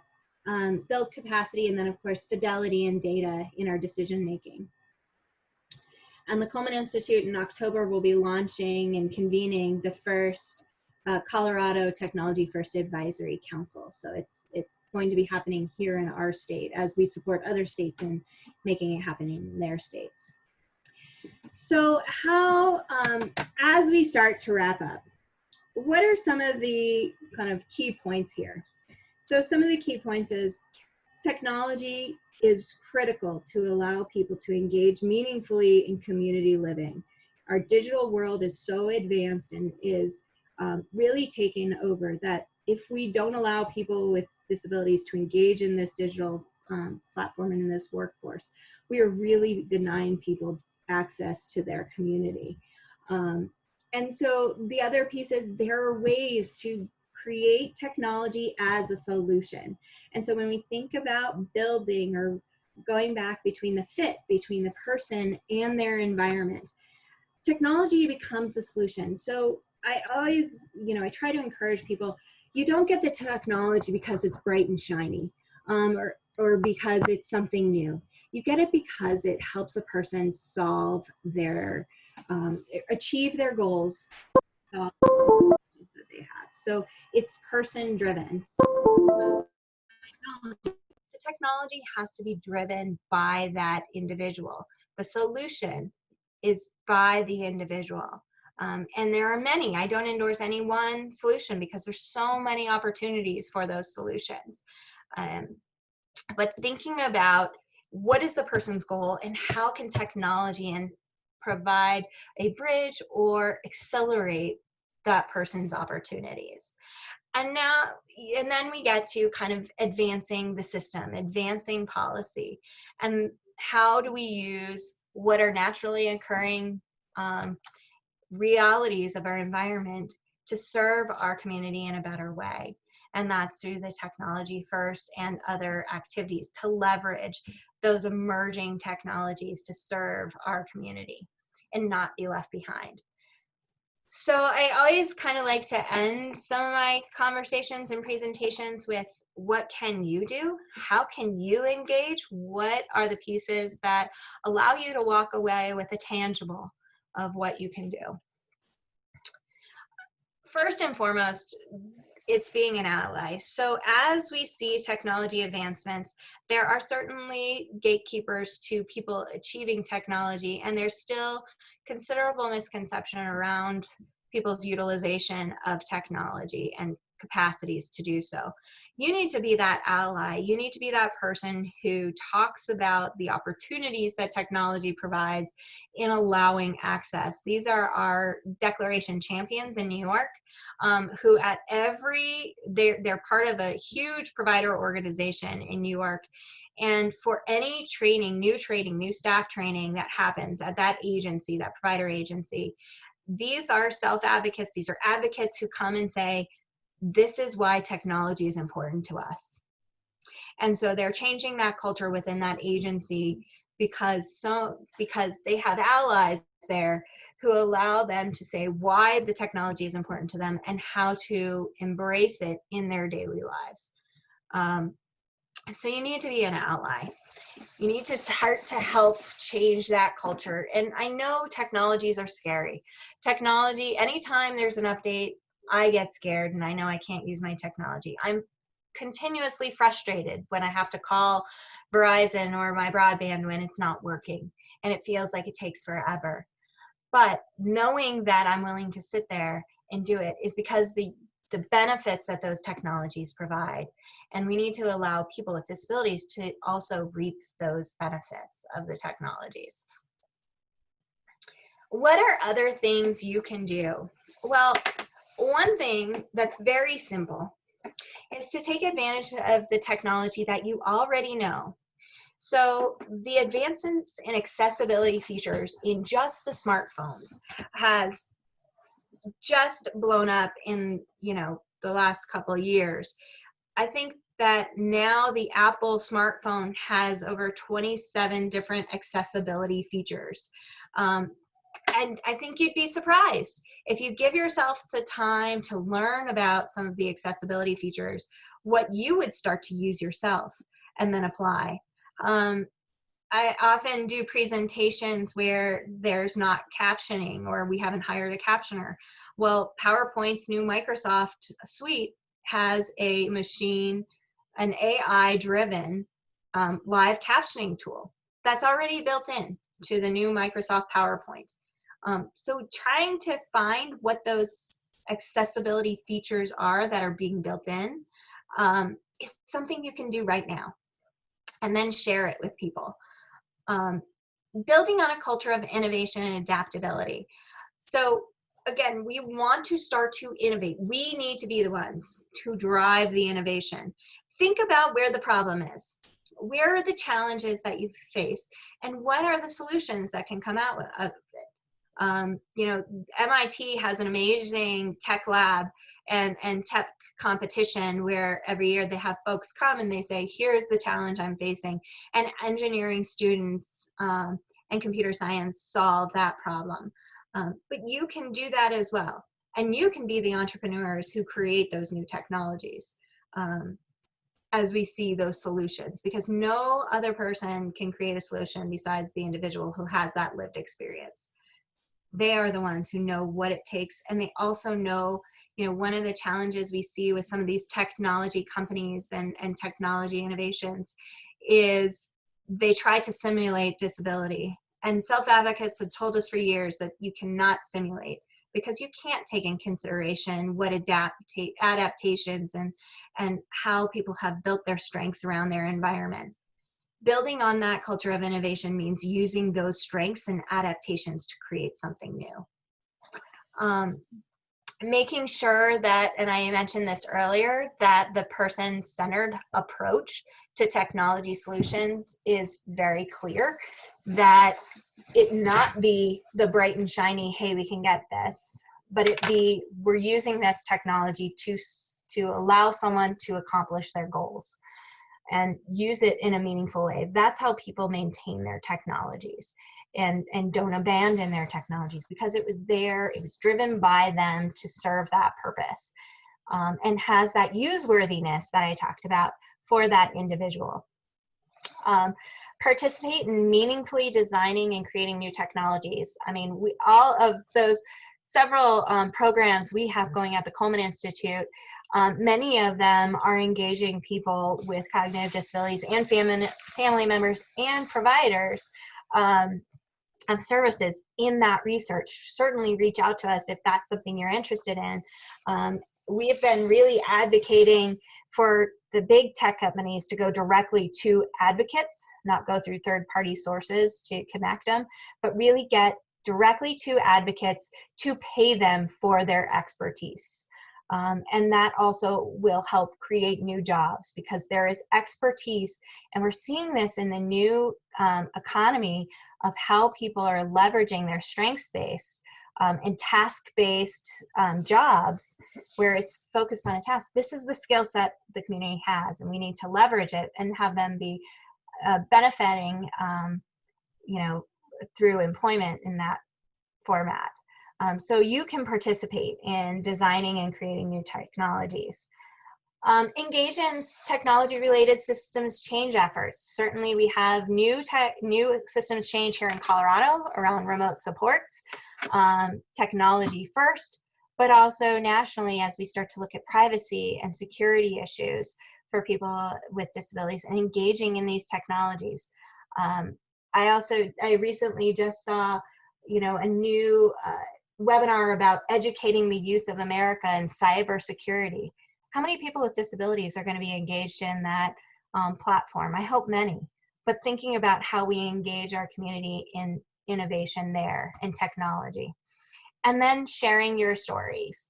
So we partnered with some folks in California in the Silicon Valley area to start to look at how do we share stories about technology use, but not only how do we share stories, but how do individuals share their stories, and technologists learn and companies learn how to be inclusive in their media campaigns. And so we have a group that we're working with in California to curate those stories of technology and how successful they are, so they can be shared with others, they can be shared with family members, they can be shared with peers, because it's the YouTube era in which we learn how to do things. We can also learn new ideas on how to apply technologies.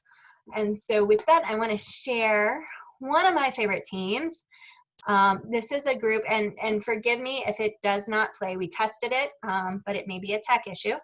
But this is a group called the Tip Squad that we've supported through the Coleman Institute for quite some time, who have folks with disabilities learning, collecting information, sharing, and training others on technology solutions. This is the Tip Squad out of Ability Beyond in Connecticut, and they've started a new series of basically showcasing new technologies that they find that they really like, and have a series of these videos. So I want to play it because this is a great way to share stories. Hey everybody, Laura Dale here from Ability Beyond. I'm here with my friend Nick from our New York Tip Squad. What up? We're here today to talk to you about how we use technology to empower people. What do we have, Nick? We have sound moves. And what are sound moves? Sound moves are wearable technology. Could you demonstrate that for us? Yes, Joey, I'd love to. Wow. So you wear these on your wrists or your ankles, Absolutely. and they make different sounds, Yes. from pianos to drums to karate chops to robot sounds. Yeah. You can change it all up, and wait, there's more. You can create your own sounds. Yep. Amazing. And Nick, what's the cost? 12 to 15 bucks. Absolutely amazing. And here at Ability, we've also found an incredible use with our physical and occupational therapists. They wear one on their wrist. Reaching, stretching. So another incredible use. Again, $12 to $15 for 2 of them. Great tool, great use, a lot of fun. Anything else today, Nick? No, because we are going to go right now. Have a great day, and we'll talk to you soon. Peace. So those are our colleagues at Ability Beyond who do those technologies. But sharing your story is one of the best ways to help people understand how they can do it. We have a number of videos that we've curated from across the nation around people using smart living technologies, Internet of Things, smart home technologies, as well as communication technologies that show us that really this is a community that has not had the access and can benefit tremendously. And so I am going to leave you kind of with a classic quote, but one that I think in this time of unease and uncertainty is really critical, that because we don't know what the future holds right now, certainly with COVID, we don't know how systems are going to change yet permanently. We know they're going to change, but we don't know how necessarily. But the best way for us to protect the future is to create it from Abraham Lincoln. And that is what we are encouraging you to do here, is really to create that future of technology use and innovation, so that this community does not become socially isolated, does not return to segregation that is a digital segregation or technology segregation. So I am going to end there. I have time for Q&A that I have built in. So we can go ahead. I'm going to stop my screen share, although there's my contact information. I can put it in the chat. And let's have a conversation about what resonated, what questions you have, what's going on in other states, and how these technologies can support our community.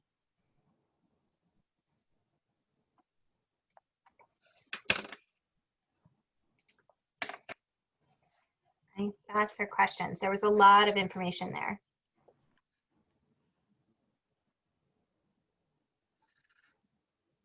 Let's see. I can certainly, we have in the chat, could we show how to access the emergency response desktop? I will send the link. I will pull up the link and get that into the chat.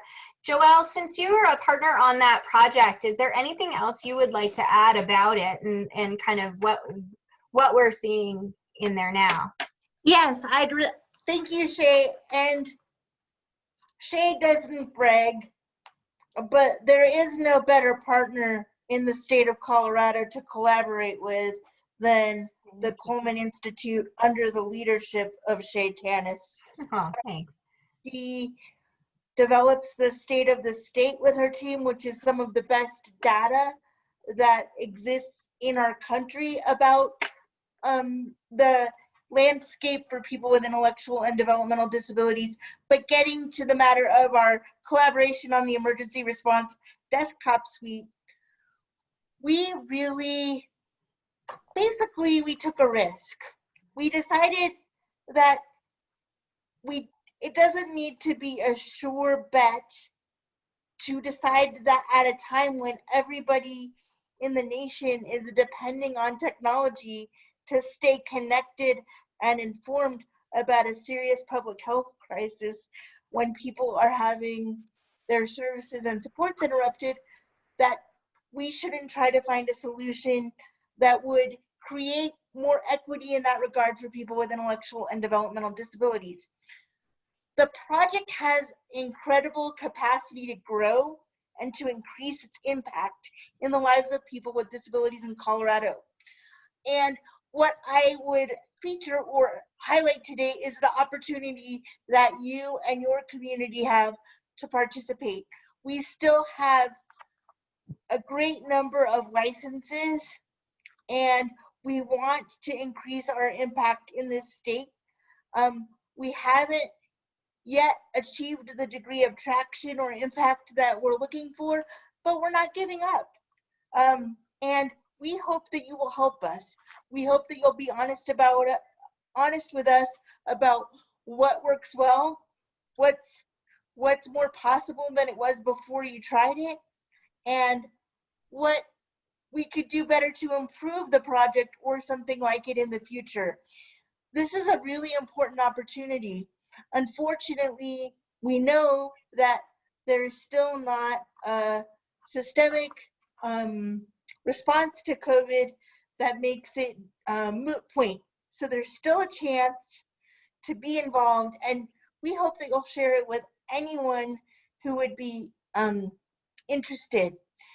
I want to say again that it's not just Shea who's a great collaborator, but AbleLink Smart Living Technologies, which is a Colorado-based company. So for people that want to shop local or support local small businesses at this time, participating in this project at no cost is one way that you can live that value. So thank you so much. So yeah, there are so many things going on. I'd be curious to know from this community, I talked a lot about different technologies, and we're seeing across the states under Appendix K waivers. So when we use our waiver system or the Medicaid system that provides supports to people, public supports, we are seeing major shifts in the way those programs and services are being delivered. What we're hearing nationally is, while people really like some of the adaptations that have been technology, they'd like to have a blend. They'd like to have a customized menu of services that they could receive online or in person. Going through COVID, I'd be curious to know if any of you have experienced higher rates of technology use for this community, and what technologies are you excited about for the future that could be applied?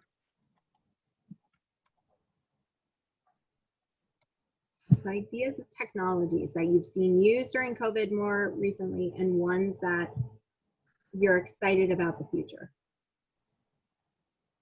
Hi, this is Brian B. Good day, all. I am an artist, and I've been putting more content on YouTube, and it is frustrating to find the closed captioning feature. I know it's there, I know it's usable, but I haven't been able to bridge that gap yet. So just throwing that out there. You don't have to solve that problem, but just sharing one of the things that I've encountered. And thank you for motivating me to just tolerate a little more distress and go learn it.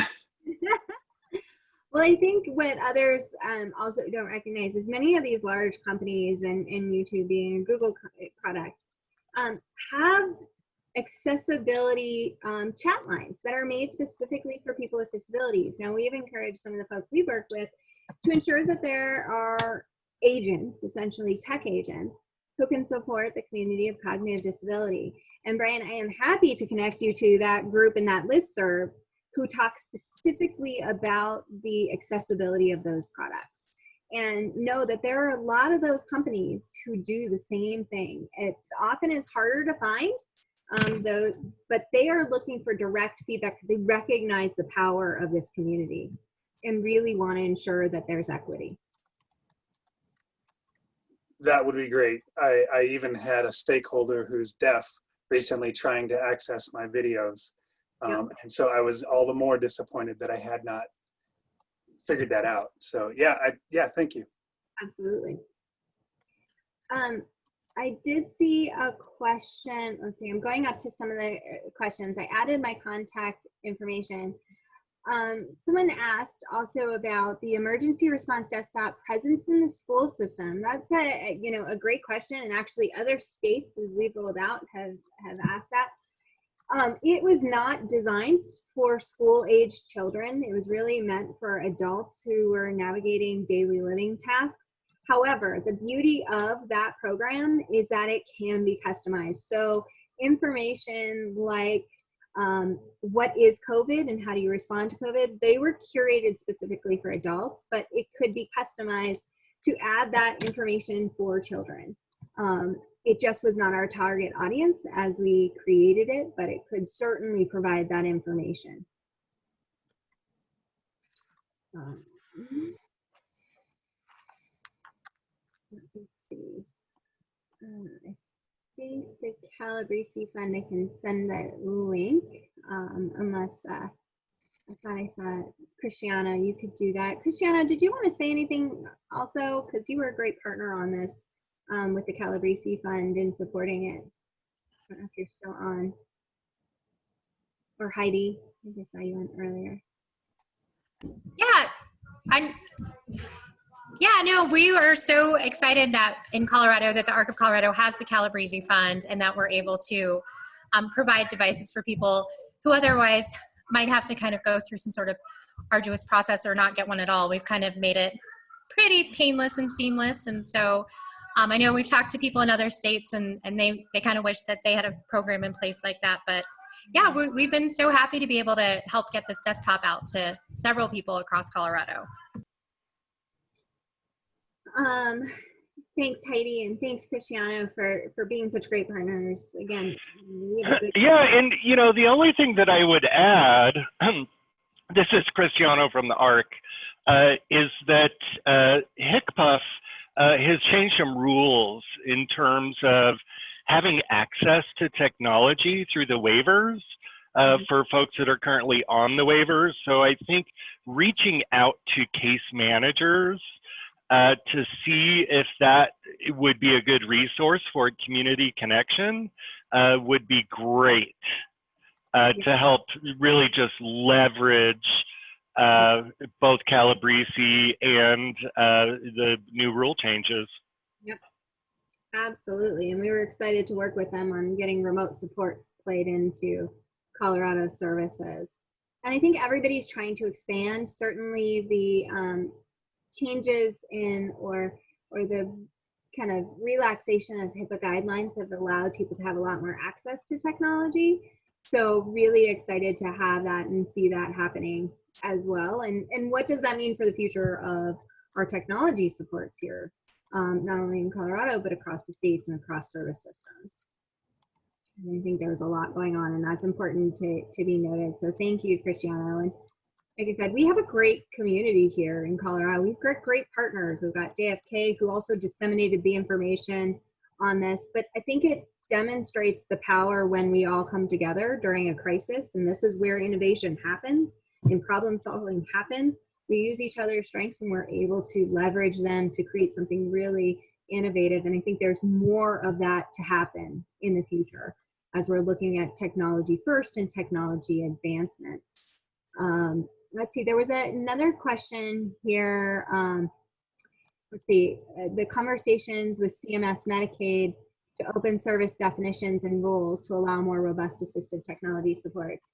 Thanks, Kim, for that. A lot of what's happening in technology first states is looking at those waiver definitions and expanding them to include technology solutions under which there is assistive technology, but looking at being able to fund for future and new emerging technologies. That, you know, the challenge is that these technologies are becoming more and more robust and doing more things. So a smartphone can do much more. It's why it's considered smart. Than it could in the past. And so those technologies, because they didn't under the Medicaid guidelines and CMS guidelines and technology definitions, don't necessarily mediate an impairment. It means we have to start to modernize our waiver definitions and our service categories. And we're working through technology first in those other states to do that.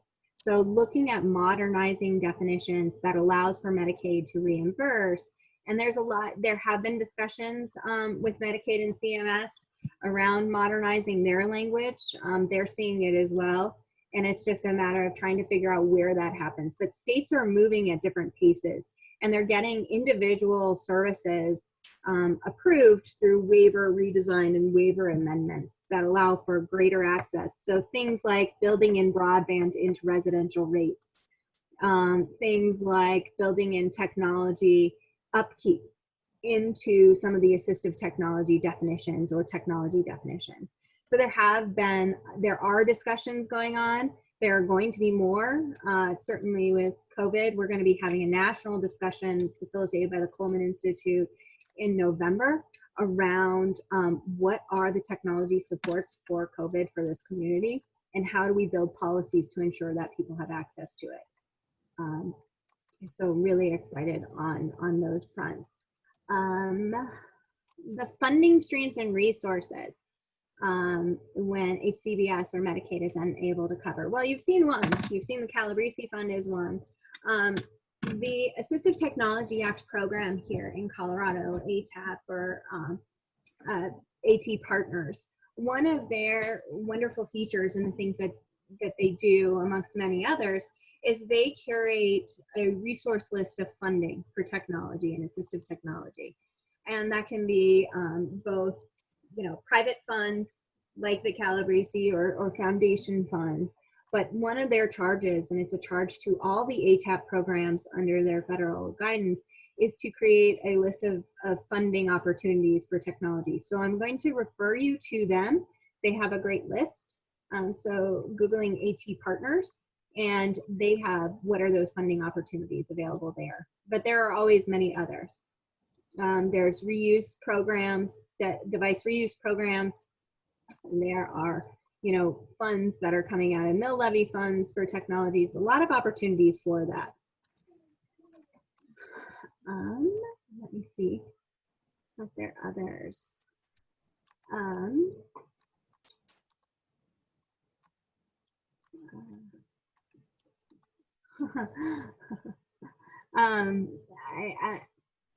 Also, I'm looking at your comment about video conferencing, and it is being used more now. And you're correct; the barriers are there. One of Pete, our partners, that Partnership in Employment and Accessible Technology, is working right now with kind of the Adobe's, the GoToMeetings and Zoom around accessibility features, because there certainly are barriers. Just getting things started. I know we're going to see a new barrier here at the university with our GoToMeetings now are going to require a password. What that is an additional step that prevents accessibility for people for, trying to balance security and privacy. But there are folks who are working on that to try and simplify. I mean, I think that the Zoom still is rated as the most accessible platform for video conferencing, but people are, I know Google has put in a lot of, for Google Meet has put in a lot of investment in trying to work in their accessibility there, but it is a major major investment area, and it's going to get better quick. We just have, unfortunately, be patient on that. But providing feedback is always great to these companies. And we can talk about online friends or the quality of those online friends. We can talk about what social capital is and how technology really advances that social capital. And those are friendships and relationships that advance, and it is happening because they're building social capital in digital environments. So yes, absolutely, there are some things there. Listservs for contacts for faith communities using technology. That's a really, really good question. I don't know that. However, the American Association for Intellectual and Developmental Disabilities has a spirituality special interest group. And I would refer you to them because they would probably know directly offhand some of that information. There is certainly not enough in this space. As I mentioned, there's very little information for just providing this, religious, spiritual opportunities for people with disabilities. So that's still I think in just the beginning phases. But Eric Carter, who produced a lot of research in that area, also probably might have some ideas there. So I'm going to refer you to other people because I don't have that information offhand. But it's a really good point. Oh, the software. I'm sorry. The software, the emergency response desktop, it's free. The Coleman Institute and through these partnerships, we have made it free to 500 users in Colorado. So while it's often a purchased software, we are making it available and free to people. So even for trials, we want you to be able to we wanted people to have access. We didn't want money to be a barrier. We didn't want training to be a barrier. And we didn't want hardware, software, accessibility features to be a barrier. We have tried to address all of those features through this system. So it is free. How can faith communities be partners in supporting access to new technologies? I think they are innovators. How are faith communities reaching, their community as they have these discussions?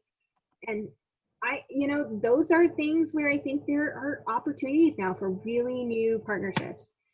Technology is innovation. It means creating new partnerships across communities. So I don't have the direct answer to that, but I think, other people do. So reaching out to the faith community and saying, how are you using technology to advance your outreach, to meet your flock and talk to your members, and seeing if there are new ways to innovate there. Are they using some of the virtual platforms?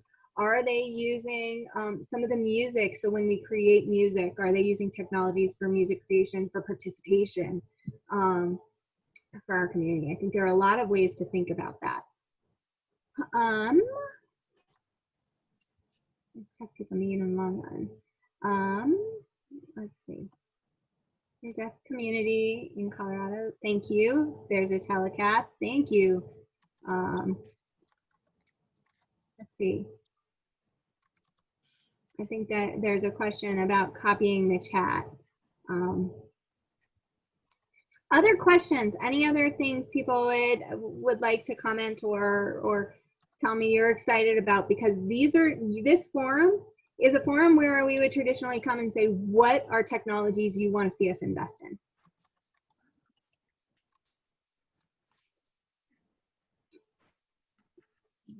Any ideas?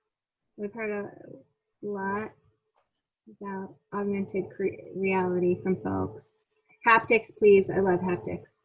I think haptics and augmented reality are my two biggies right now. I think there's really a lot of room for implementation.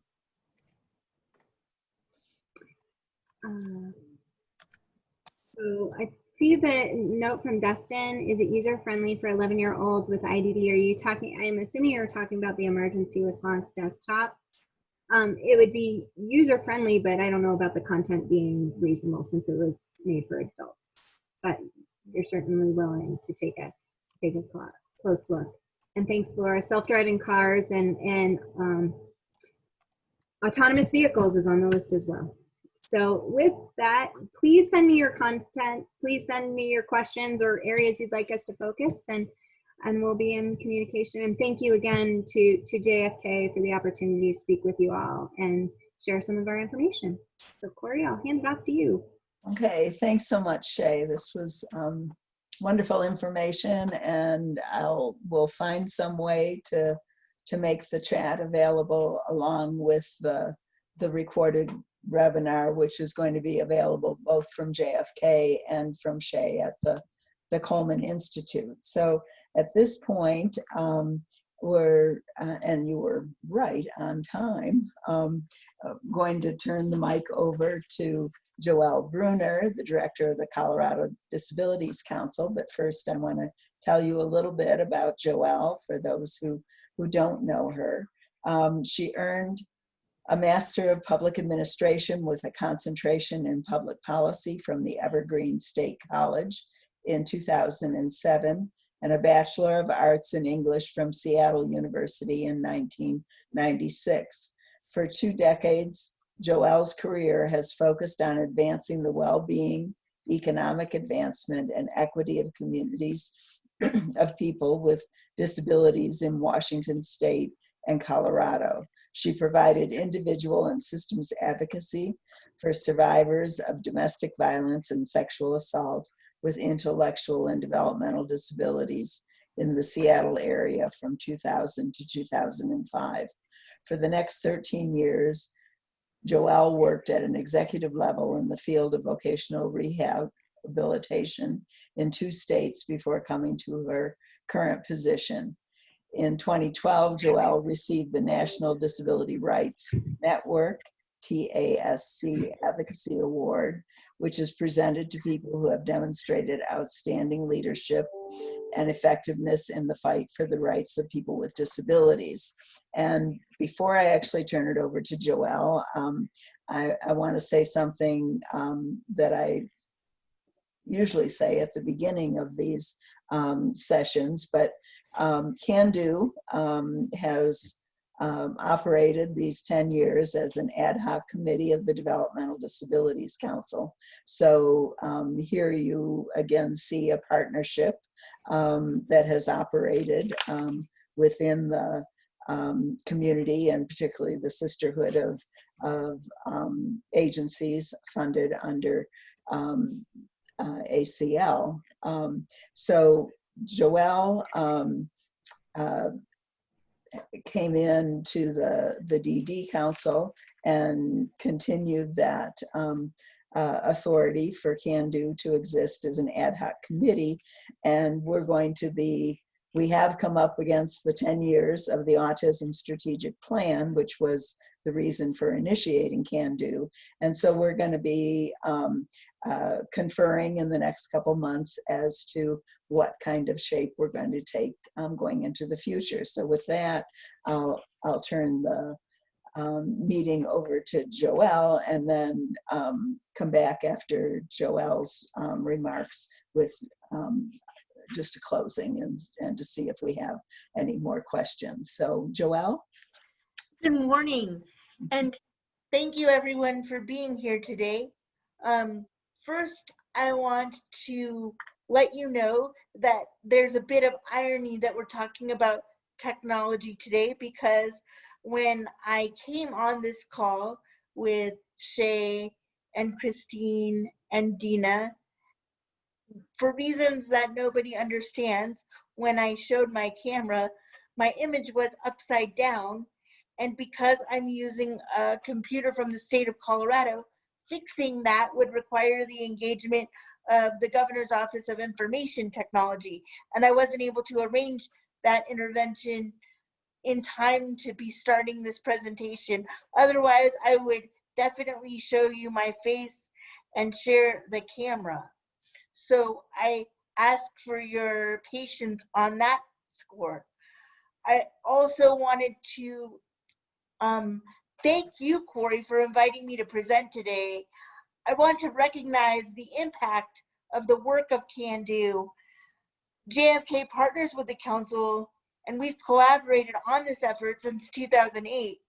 And after years of research and advocacy, the recommendations and the pilot that came out of CANDO have had a positive impact in the lives of Coloradans with intellectual and developmental disabilities, particularly those who have dual diagnosis.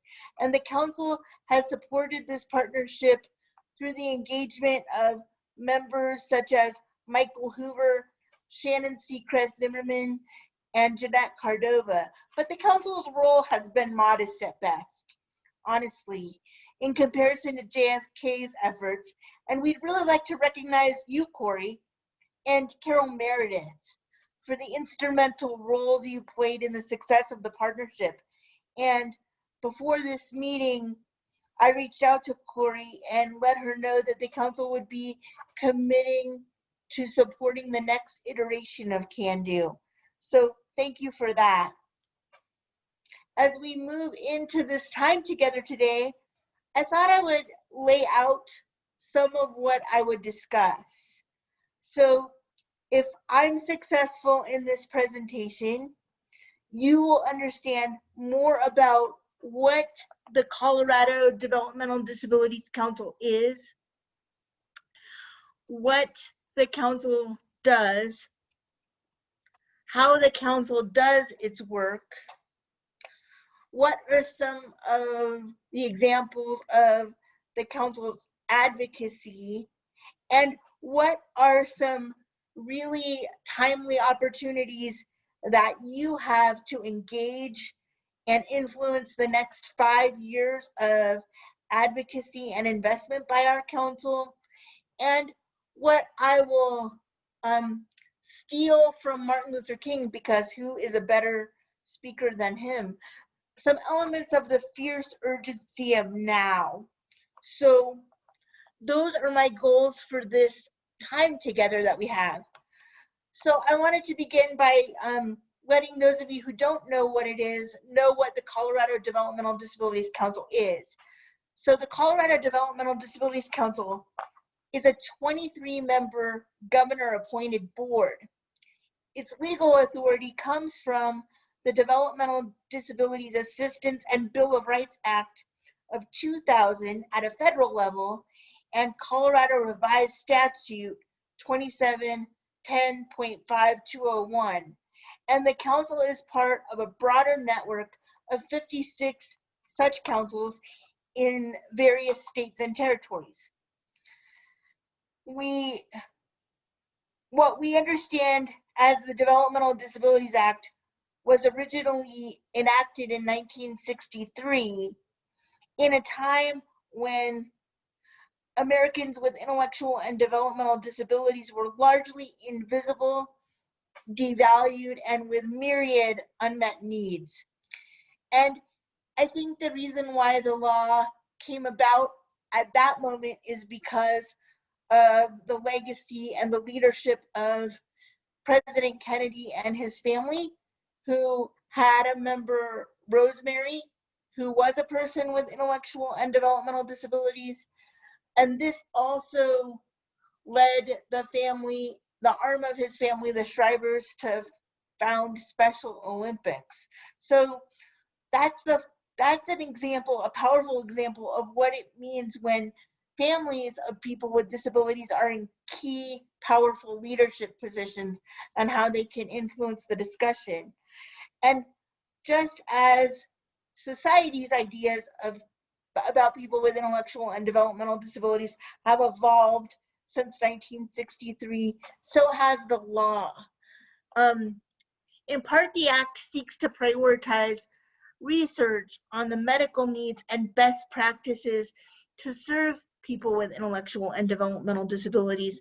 And the way that it does that is through the University Centers on Excellence in Developmental Disabilities, our USED, our friends at JFK Partners. It also creates opportunities for legal advocacy for people with intellectual and developmental disabilities through the protection and advocacy system, which is administered through the National Disability Rights Network and our friends here in Colorado, Disability Law Colorado, led by Marianne Harvey. It also seeks to strengthen policy and systems advocacy, and that's what the role of the Developmental Disability Council is. Our council is responsible for advocating, changing systems, and building statewide capacity to position people with intellectual and developmental disabilities to experience full inclusion and integration in all aspects of community life. Our council is comprised of members representing 3 broad groups. The first group are individuals with intellectual and developmental disabilities.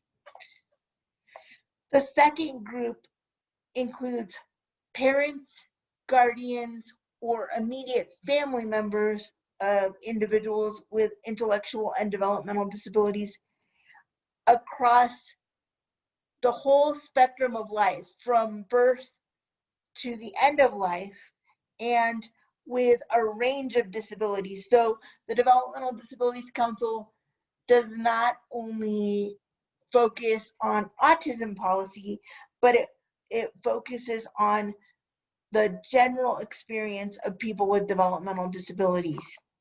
It also includes representative of key agencies, including the Department of Healthcare Policy and Financing, the Colorado Department of Education, the State Unit on Aging, the Division of Vocational Rehabilitation, Disability Law Colorado, and of course, as I mentioned, our partners at JFK. Thank you, Dina Johnson, for representing JFK on the council. Now, really, we know in the disability community that words matter. And what I want to say is how exceedingly rare it is for a federal law to charge any group with advocacy. How many times does the government encourage a group of citizen members to advocate against government policy? It's kind of cool.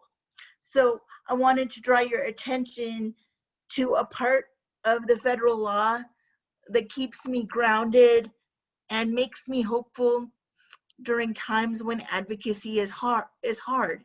It says that Congress finds that it's the policy of the United States that disability is a natural part of human experience that does not diminish the right of individuals with developmental disabilities to live independently, to exert control and choice over their own lives, and to fully participate in and contribute to their communities through full integration and inclusion in the economic, political, social, cultural, and educational mainstream of United States society. And the citation for that is 42 USC 15001 in section 101. Now, that's powerful. That's a reason to get up every morning and go to work or to volunteer if there ever was one. But reasonable people, or maybe advocates who are getting a little worn around the edges, could wonder, yeah, but how does the council operationalize that responsibility and that work? And I would tell you that it's through the process of developing and implementing a plan on a 5-year cycle. And the plan creates a large overview of the landscape for people with intellectual and developmental disabilities in the state of Colorado. It gathers data from the public, particularly people with intellectual and developmental disabilities and their families, about unmet needs. And then it includes goals, objectives, and activities for addressing some of those unmet needs. So in addition to being a plan, it's an agreement between the people of Colorado, particularly Coloradans with intellectual and developmental disabilities, parents, guardians, and immediate family members, and the council and the Federal Administration for Community Living, because if any council neglects to submit a plan, they don't receive any funding. And the plan is supposed to be a roadmap for that council's advocacy work and investment for the next 5-year period. So this is exciting because we are currently in the process and at the very early parts of the process of developing the next plan that will guide our work from 2022 to 2026. And so I've been around long enough to wonder, oh great, you have a plan, fantastic. Do you put it on a shelf? Does it collect dust? And I can understand really why people are a little skeptical of things like bureaucratic plans and good intentions. So a question that I can hear somebody asking would be, does the plan matter? And I would argue that it does. And I would make that argument based on featuring examples of work that flowed from the state plan that we are currently using and successful collaborations with partners who are affiliated with the University of Colorado, including JFK partner, the Center for Inclusive Design and Engineering, and the Coleman Institute on Intellectual and Cognitive Disability. And so the first example has to do with our collaboration with JFK. So when the council was developing its current priorities and plans, we were acutely aware that the rates of labor force non-participation and underemployment in the community of people with intellectual and developmental disabilities was a gaping major issue. And so you might ask, why is that? Why is it that unemployment and underemployment and labor force participation are such persistent issues for people with intellectual and developmental disabilities? So I would say that there are several reasons. In general, society has not supported people with intellectual and developmental disabilities to imagine the world of work and how to participate in it. Here in Colorado, between 1995 and 2016, we saw a downtick in labor force participation of people with IDD due to some policy decisions that resulted in the contraction of systems capacity and subject matter expertise. And we don't have time today to go into the details of those specific contributing factors that led to that outcome. But if you're interested in learning more about those details, I can direct you to a case study that was conducted by the Institute for Community Inclusion in Massachusetts. But suffice to say, we had a problem, and we had real underparticipation in the labor force. And there are many reasons why that matters. A lot of people talk about the pro-social outcomes and possibilities from participating in work, the sense of purpose, and a variety of other things.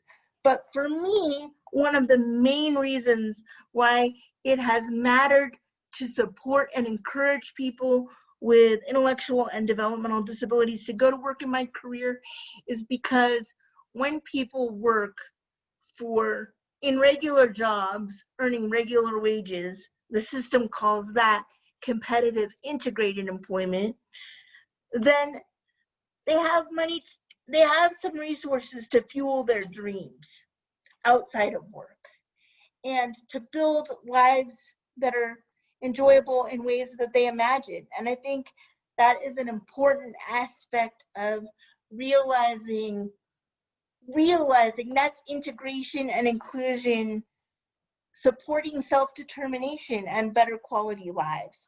So that's why I think employment is important. And we know that people with intellectual and developmental disabilities and other disabilities who receive benefits from Social Security express concern about the potential of employment leading them to lose access to the cash benefit, but also to Medicaid.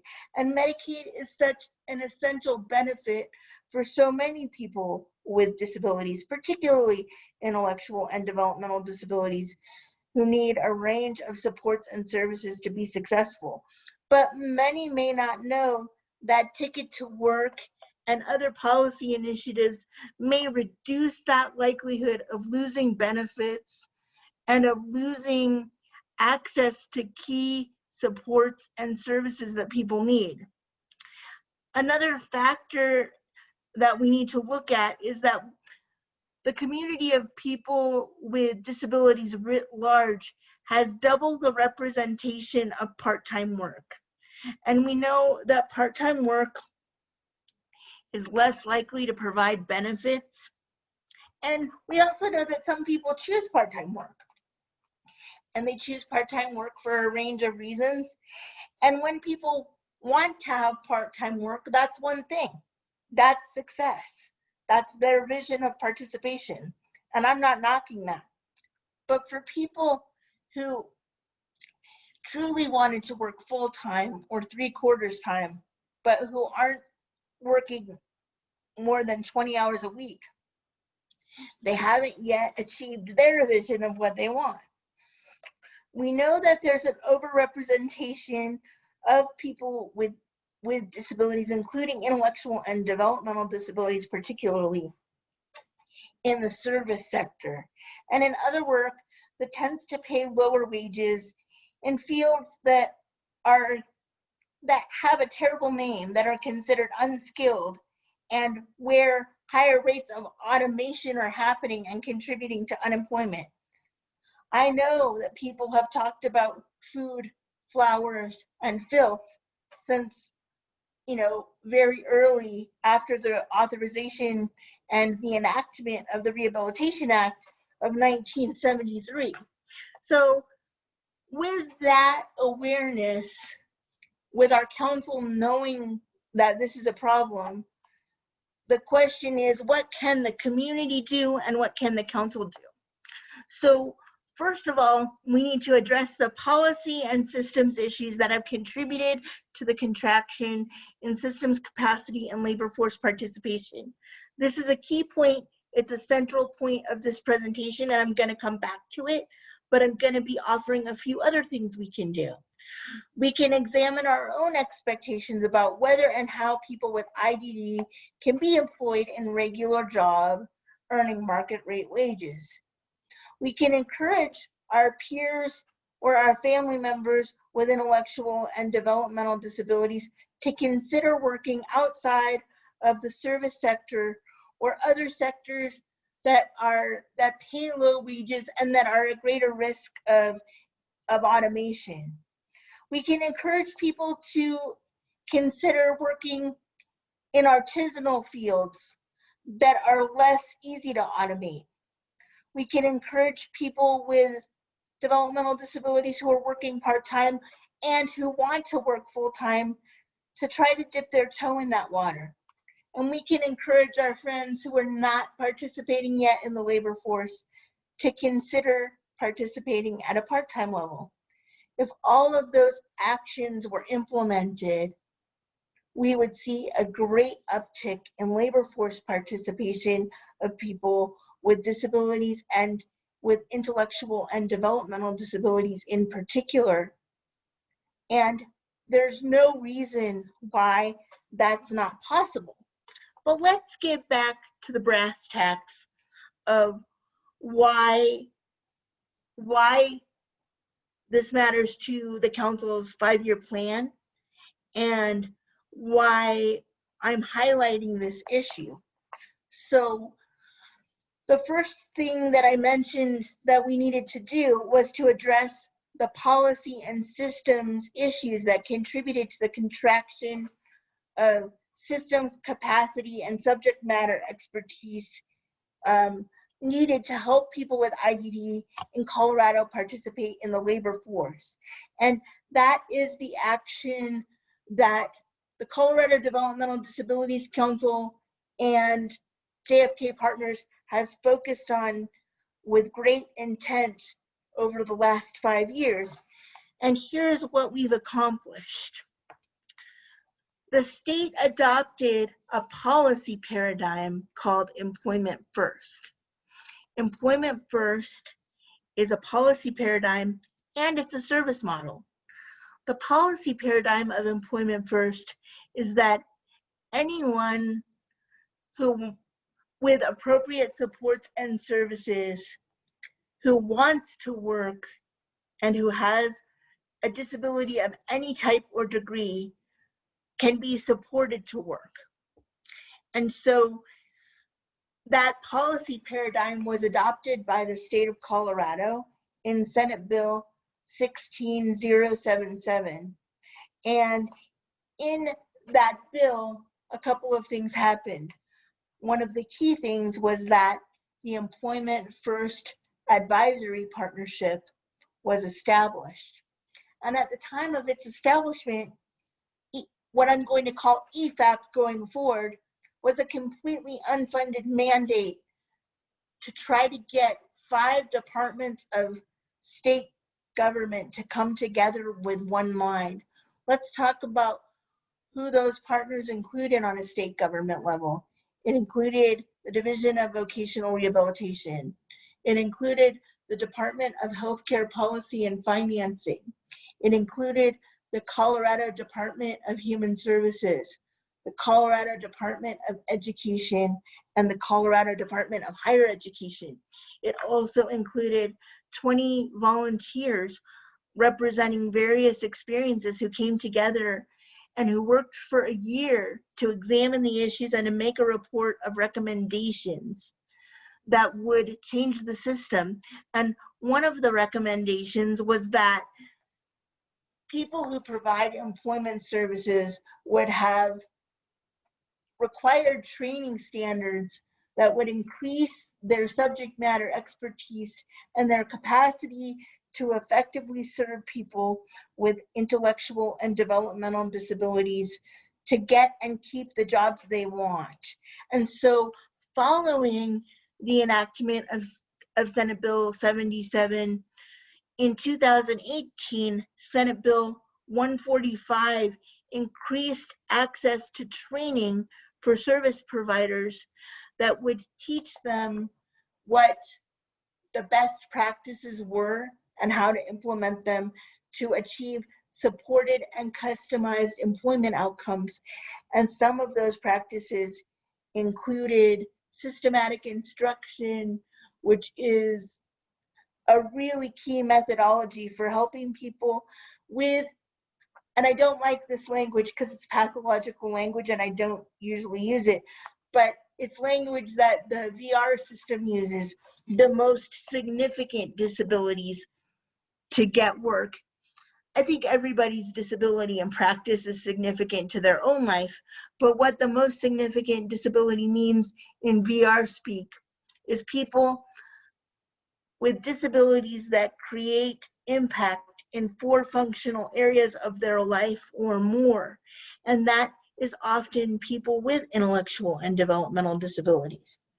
Of course, the biggest and most exciting outcome, and the one that we're partnering with JFK most closely on, is the creation of the Office of Employment First. The Office of Employment First, because of DD Council advocacy and advocacy from our friends at the ARC of Colorado and other advocacy partners, received a funding allocation of $1.5 million to get started.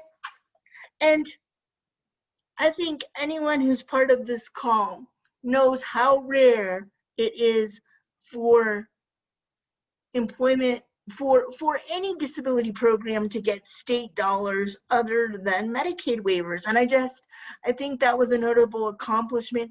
And I think that it mattered because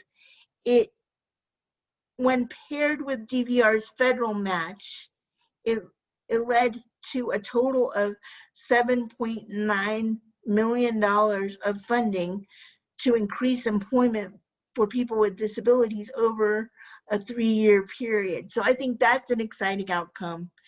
Of course, it's not the money itself, but what the money is used for that matters. Let's go into what some of that money is used for. With that allocation, there was an effort to increase the capacity within the Division of Vocational Rehabilitation to specifically tend to aspects of implementing the employment first paradigm by creating 4 full-time employment positions to work on supported and customized employment.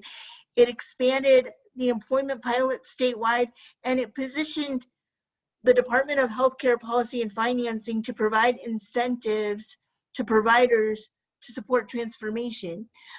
The Center for Inclusive Design and Engineering is another partner that we worked with at the University of Colorado, and it's administered our emergency preparedness grant, which has led to people with intellectual and developmental disabilities participating in developing and delivering training to first responders statewide. Because of its partnership, the Community College of Aurora will no longer use non-disabled actors to represent people with disabilities in emergency response training. 3 practices that have come out of our partnership with the Center for Inclusive Design and Engineering, led by Julia Beams, that are impacting FEMA at a regional level and maybe going national, are a practice of reuniting people with service animals in emergencies, a process and a protocol for evacuating wheelchair users on a second story, and the use of enhanced 911 with augmentative communication devices. You've heard today that Coleman is an instrumental partner of our council, and we're working with them in 2 ways. Of course, we've spoken today about the emergency response desktop suite, and I can't encourage you strongly enough to give it a shot. Let us know what works for you and what doesn't. But Coleman will also be doing an independent evaluation of the plan that we're closing out right now to see what the degree of impact of our activities and investments have been. And I think that independent evaluation is important. But what I really want to let you know is that this is a prime moment for you to influence the next plan. We don't want to look in the rear view mirror. We want to look out the windshield, and we want to really understand what we're going to be advocating about and investing in the next 5 years. And from October through mid-February, we're conducting a 7-question online survey of people with IDD and their families. The survey is available in English and Spanish. Soon you're going to be getting information about it, and we'd really encourage you, if you could, to please, please, please fill it out and share it with people in your network. I know that there's some fatigue. Another thing we want to do is to really dig a little deeper into aspects of needs that get overlooked or unmet in communities that have historically been less likely to be included in the plan, including people with IDD who are living in remote, rural, or frontier areas, people of color, people who are part of culturally or linguistically diverse communities, and people with rarer developmental disabilities, as an example. I just want to talk about the fierce urgency of now for 1 minute, which is what we have. We know that now more than ever, in a time when this public health concern has created an economic crisis, that we need to partnership to support each other and to believe in each other. And that's what the council wants to do with you, and that's what we hope you'll do with us. So I close with this quote, and it's from Jack Layton, who was the head of the National Democratic Party in Canada. He said, "Love is better than anger, hope is better than fear, optimism is better than despair. So let us be loving, hopeful, and optimistic, and we will change the world." And we believe that.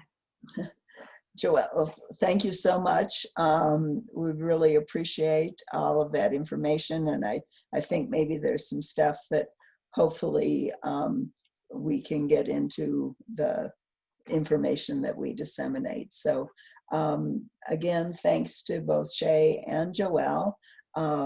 We will meet again in December, the second Friday, and we look forward to ongoing communication with all of you. Thanks.